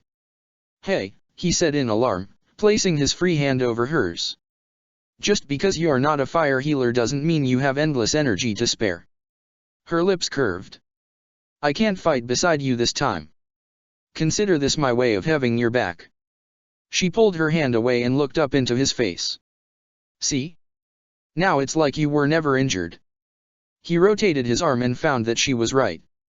The color suddenly drained from her cheeks. She swayed and he caught her by the waist, holding her against him. The water she'd used to heal him splashed to the ground. "Told you," he said, though his tone was more affectionate than scolding. "You put too much of yourself into the healing. What matters is you can face her at your full strength." She pulled back, already finding her feet again. "Besides, I'm not that weak." She did seem okay now. No paleness, no unsteadiness. Zuko opened his mouth to respond, but Azula interrupted to demand if he was ready. The other earthbender had freed his companion from the ice prison and the two were now standing off to the side near the row of pillars. Right. Best to get this over with before Azula changed her mind. Zuko said a soft thanks to Katara and turned to face his sister. I'm ready, though you are going to regret letting her heal me. I highly doubt that. Azula shifted into a bending stance. I'll be celebrating becoming an only child by the time I'm through with you. He took up position near the dais, meeting her gaze from across the hall. The space between them was standard for an Agni Kai.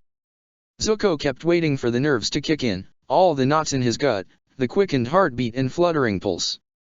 But there was only a strange sense of calm. He didn't even feel the need to respond to her taunt. Blue fire surrounded Azula's fists. Ready, Zuzu.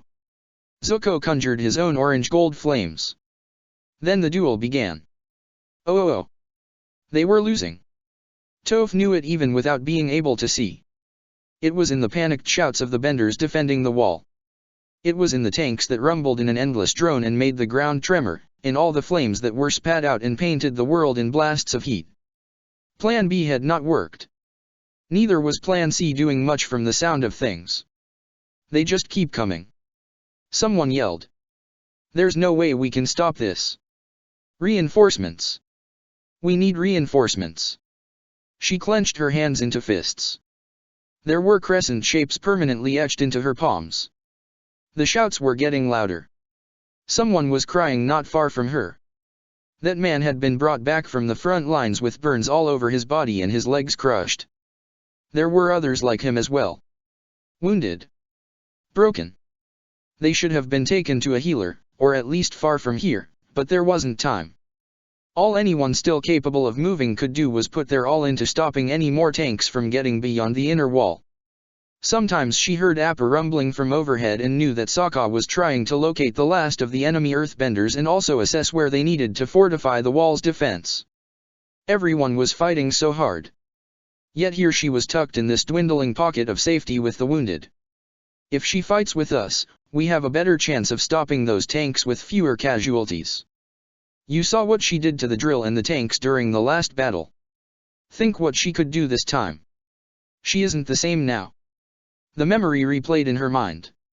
It damned her for the way she had frozen when victory had still seemed within reach. For every burn and mangled limb, every lifeless body that now scattered the charred fields reaching all the way to the outer wall. People had depended on her, and she had let them down. She had been no better than a scared child. Just don't rush yourself, okay? If it's too much right now, then stay here. The others will manage without you. Toph gritted her teeth. No. Zuko had been wrong. The Fire Nation army was winning. The proof was all around her.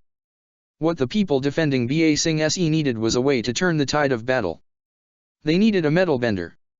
Stand up. She ordered herself. Her body trembled.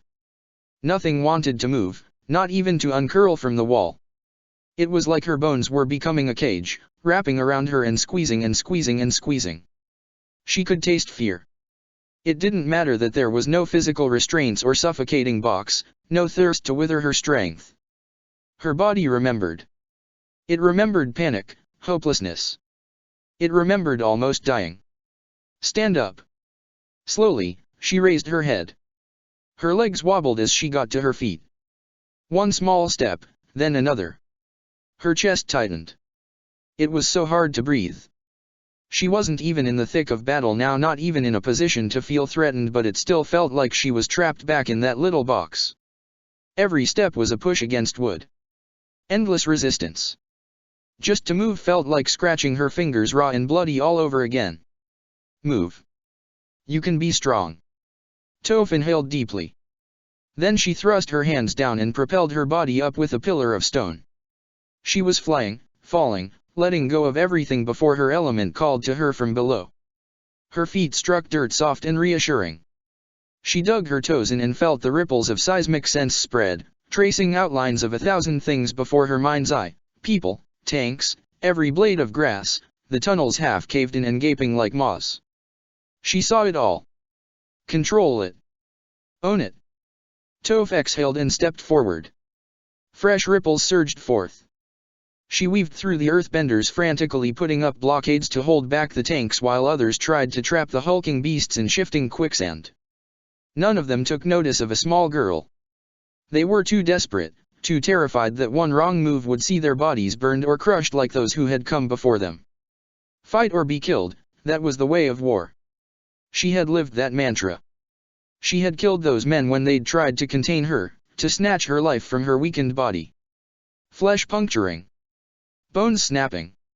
A lone survivor sobbing. Her chest tightened even more, but she did not falter and created a pillar to lift her over the blockade. Lines of tanks roared towards her. The hell? One of the earthbenders yelled. What's that little girl doing? She's going to get herself killed. Someone else made a choked sound. That's no little girl, he said, and she could tell by the shape of his hat and the stone molded to his palms that he was Dai. That's the Avatar's earthbender. It was like clarity struck. That's right. That's why those men had tried so hard to keep her locked away in a box, to kill her when she didn't cooperate. They had been scared. I'm the greatest earthbender in the world. Toph's expression hardened. She stamped her foot and sent massive waves of earth rolling outwards. Every single one of the tanks within her bending radius was flipped over, though she knew they'd right themselves soon. That was fine. A few seconds without flames coming at her was all she needed. Get ready, she told the men behind her. Ready for what? Toph dashed forward, using her bending to move faster. She latched onto the side of the closest tank and wrenched a huge chunk of the metal right off. Cries of alarm started up from inside. Heat rushed her a barrage of flames, but it was all blocked by the metal she was still holding. That gave her an idea.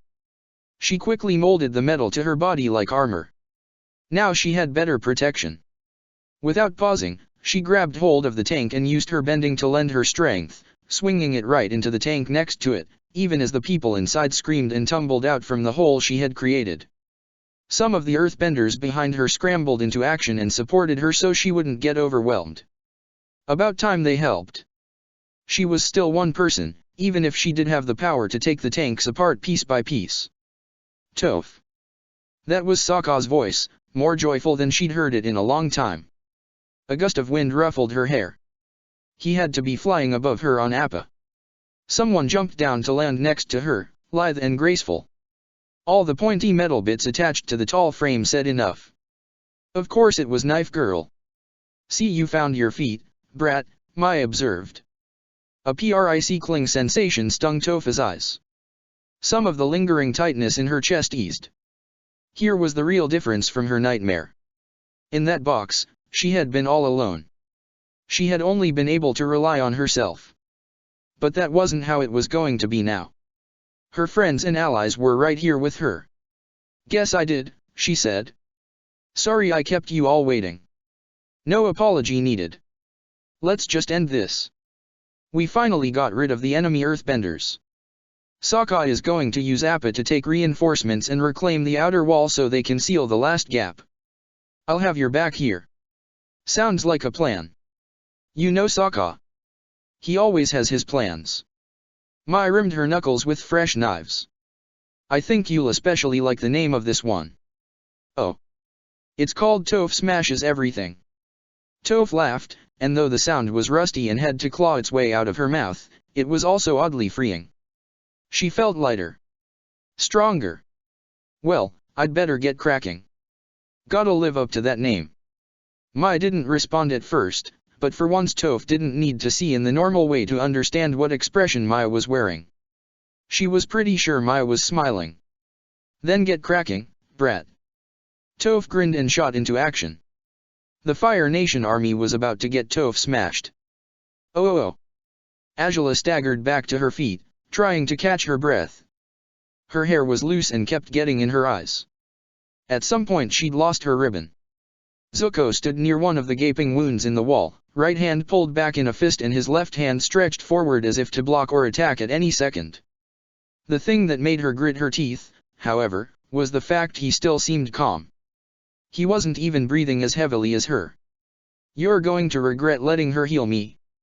She snarled and propelled herself forward on flame boosters, quickly spinning into a kick that unleashed blue fire in massive spurts.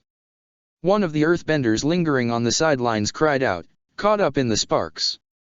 Angela didn't care. They could all burn. The only thing that mattered was bringing her brother down. I'm the prodigy. She punched forth flame after flame, even as Zuko shielded and countered. I'm the one who earned Father's praise. Almost bird-like, she launched herself into the air with flames trailing from her in fiery wings before surging down in an unleashing of fire. Zuko sliced through the waves so it all gushed harmlessly to either side of him. His expression remained composed. Angela's nostrils flared, but a second later she forced a smile to her lips. You've improved, brother. Her smile widened to bare her teeth. But you'll still never catch up. Faster than the lightning she wielded, she came at him in a vicious onslaught. The stone all around them was steadily becoming discolored from her attacks, the pillars, the floor, the throne. The hall would not burn since it had been crafted with earthbending, but it blackened with her rage. It should have incinerated him as well. Her eyes narrowed as she cut through his flames with her own punch of sapphire. How did he keep avoiding and countering her attacks? He couldn't even hope to pull off some of the moves she had performed, yet she couldn't help but feel like he was mirroring her. Almost reading her. Frustration licked at her insides.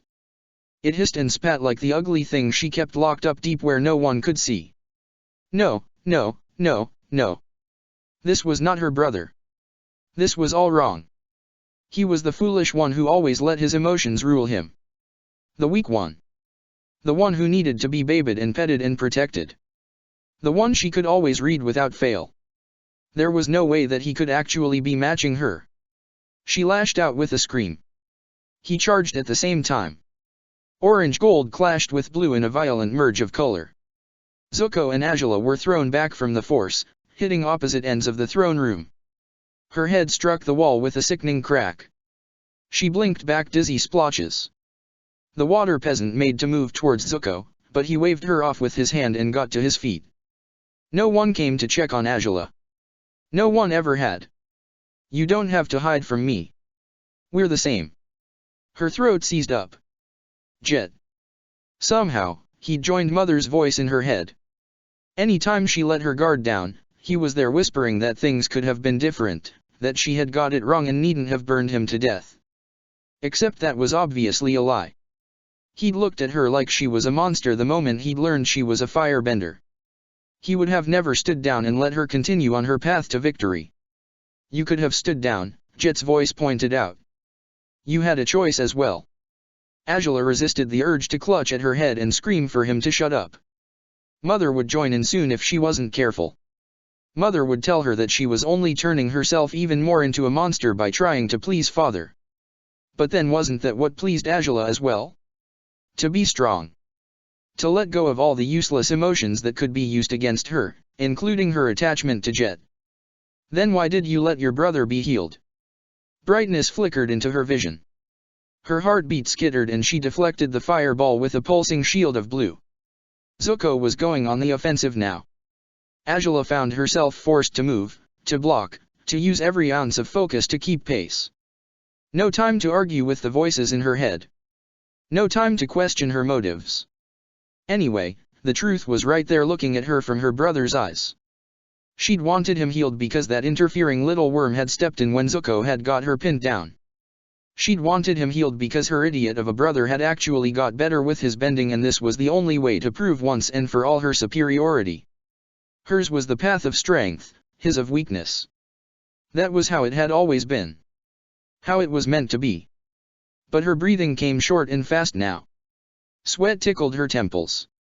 She boosted herself with flames to increase her speed, trying to escape the deadlock in which they were trapped. Zuko planted his hand on the floor and was suddenly spinning and kicking out flames in swift, unpredictable blasts. No time to react. Pain lanced through her side and she was thrown through the air, hitting the floor with a bruising thud and rolling a few times from the momentum until her back struck a pillar. Winded. So winded. Her body, aching and sure to come out blue all over, curled into itself as she struggled to breathe. This wasn't right. This couldn't be right. Was she actually losing? Was this where it all ended? All her ambitions, her destiny? Had it all been for nothing? A cage broke. Angela staggered to her feet, teeth bared like an animal and her eyes a fractured manifestation of all the splinters in her mind. Sparks flickered from her fingers. No! She screamed. Nothing will stand in my way today. She attacked without thinking. The lightning crackled with white-hot intensity through the air. Her eyes widened. A mistake. She'd made a mistake. Just as she knew he would, Zuko caught the bolt and aimed at her. Angela exhaled shakily. Something shifted in his expression. He wrenched his hand to the left. The lightning blasted into one of the pillars not far from her, though all the hairs stood up on her arms.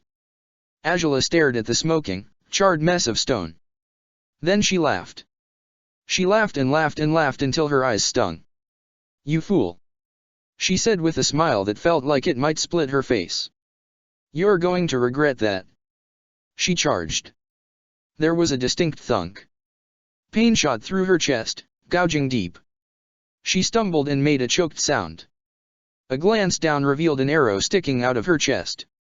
Zuko looked just as stunned. A faint whistling noise caught her attention. Angela latched onto the sound and punched a blast of fire at the new arrow that came for her face. Fresh ripples of agony shot through her from the movement, but she only bared her teeth in that animal grin. Ash fluttered to the floor from where she had incinerated the arrow to nothing. Through the gap in the wall, a familiar boy stood holding a longbow. Smellerbee was beside him. "I see you, little pests," Angela hissed. Blue fire swelled around her. "Didn't you get the memo? You're no longer needed." She blasted flames at them through the hole, which they barely managed to dodge. The two earthbenders had run off somewhere during the commotion. Cowards. Angela couldn't expect any help now. That was typical. Her tools were always letting her down in the end. Smellerbee darted inside the hall, daggers glinting and her face screwed up in rage and grief. "You killed him!" she screamed. "You killed Jet, you monster!" Angela laughed, too high-pitched. "Don't worry. You'll be joining him soon enough." She got her lightning ready. It hurt. It hurt just to move, but at least this pest couldn't catch it. Another thunk. This time to her neck. More pain. So much worse this time. "No." Zuko's voice broke on the word. Angela slumped to her knees in shock. Blood splattered the floor. She was only dimly aware that there were flames being blasted in the hall again, not at her. Other people had arrived as well. One of them moved in a blur of brown fabric, long plate swinging, but there were many more splotchy things of black crowding Angela's vision. She blinked and swayed. It was difficult to focus, difficult to even breathe. "Angela!" Zuko was suddenly at her side. Her eyelashes fluttered. Zuko's face was swimming before her blurred gaze. His unscarred cheek was too pale and his eyes wide with panic. Panic for her? She blinked and found herself staring at the empty throne half smeared with black. That throne should have been hers. It was meant to be hers. "Father," she mumbled through a glob of blood. "It seems I miscalculated." Pain stole her senses. The throne vanished and with it everyone else. Then she drifted. She drifted for so long, tumbling through darkness and ice. Her body was cold. So cold. She watched visions of her past float around her, all the things she had achieved, all the things she could have done differently. "Do you regret it?" her mother asked. Angela wanted to laugh. Even now, the voices never left her alone. She kept drifting. That was when warmth found her. It cradled her in golden flames. Brother? It felt like him. His warmth. It was a memory of little embraces from a time when thunder had still frightened. It chased away all the cold and made the pain in her neck and chest ease. She breathed. Angela opened her eyes. Zuko was leaning over her, vestiges of warmth slipping from his hand as he removed it from her chest. No more arrows, no more wounds. A lump formed in her throat. "Why?" she whispered. His mouth twisted in a curious mixture of bitterness and sadness. "You're my sister. It was like she'd been struck with an arrow all over again. Once, he'd said those words to her while she'd pinned him down and prepared to deliver the finishing blow. He'd asked why she'd shot lightning at him, why she'd never hesitated to hurt him. But he didn't understand. It was precisely because she cared that she had to crush him. He was a thorn in her heart, a shackle holding her back. The only thing Angela regretted was underestimating him. "You should have just let me die," she hissed, and blasted him back with blue flames. "Zuko!" That was the water peasant. Angela blocked her water whip and got to her feet. Zuko groaned but stayed down. The waterbender had said it, after all, healing weakened him. He couldn't hope to beat Angela now. The idiot had even helped Ty Lee to take down those who would have stopped her. Angela laughed and split the energy in the air, letting lightning take shape. This was her second chance and she wasn't going to waste it. Victory was still hers to grasp. Ty Lee landed in front of her. There was no smile on her face. "No more," she said simply. The energy thrumming in Angela's fingers vanished as her pressure points were struck. Her limbs turned limp. Useless. She collapsed to the floor. "You would betray me as well?" Angela demanded. "I'm doing this for you." Ty Lee shook her head and her eyes pained. "You need to stop. If you keep on this path, you're going to destroy yourself." Angela snarled in frustration. "You don't know anything. Now fix my chi. I can still." "It's over, Angela. The tanks are finished. The rebels you got on your side have been beaten. We lost." "You lost." "No." Angela's fingers trembled, itching to unleash fire that would not come. "No. My plan was perfect. There's no way I—" "It's over," Ty Lee repeated. "Just stop. Let's just stop. Haven't enough people been hurt?" Angela inhaled and looked around the hall, at the charred throne, the broken shards, the enemies struggling back to their feet and preparing to surround her. Even Zuko was standing again, helped up by the water peasant. There was no plan that could turn this situation back in her favor. Not this time. "I surrender," Angela said softly. It was all she could do now. But this wasn't over. Not at all. Check the description for the links to the author.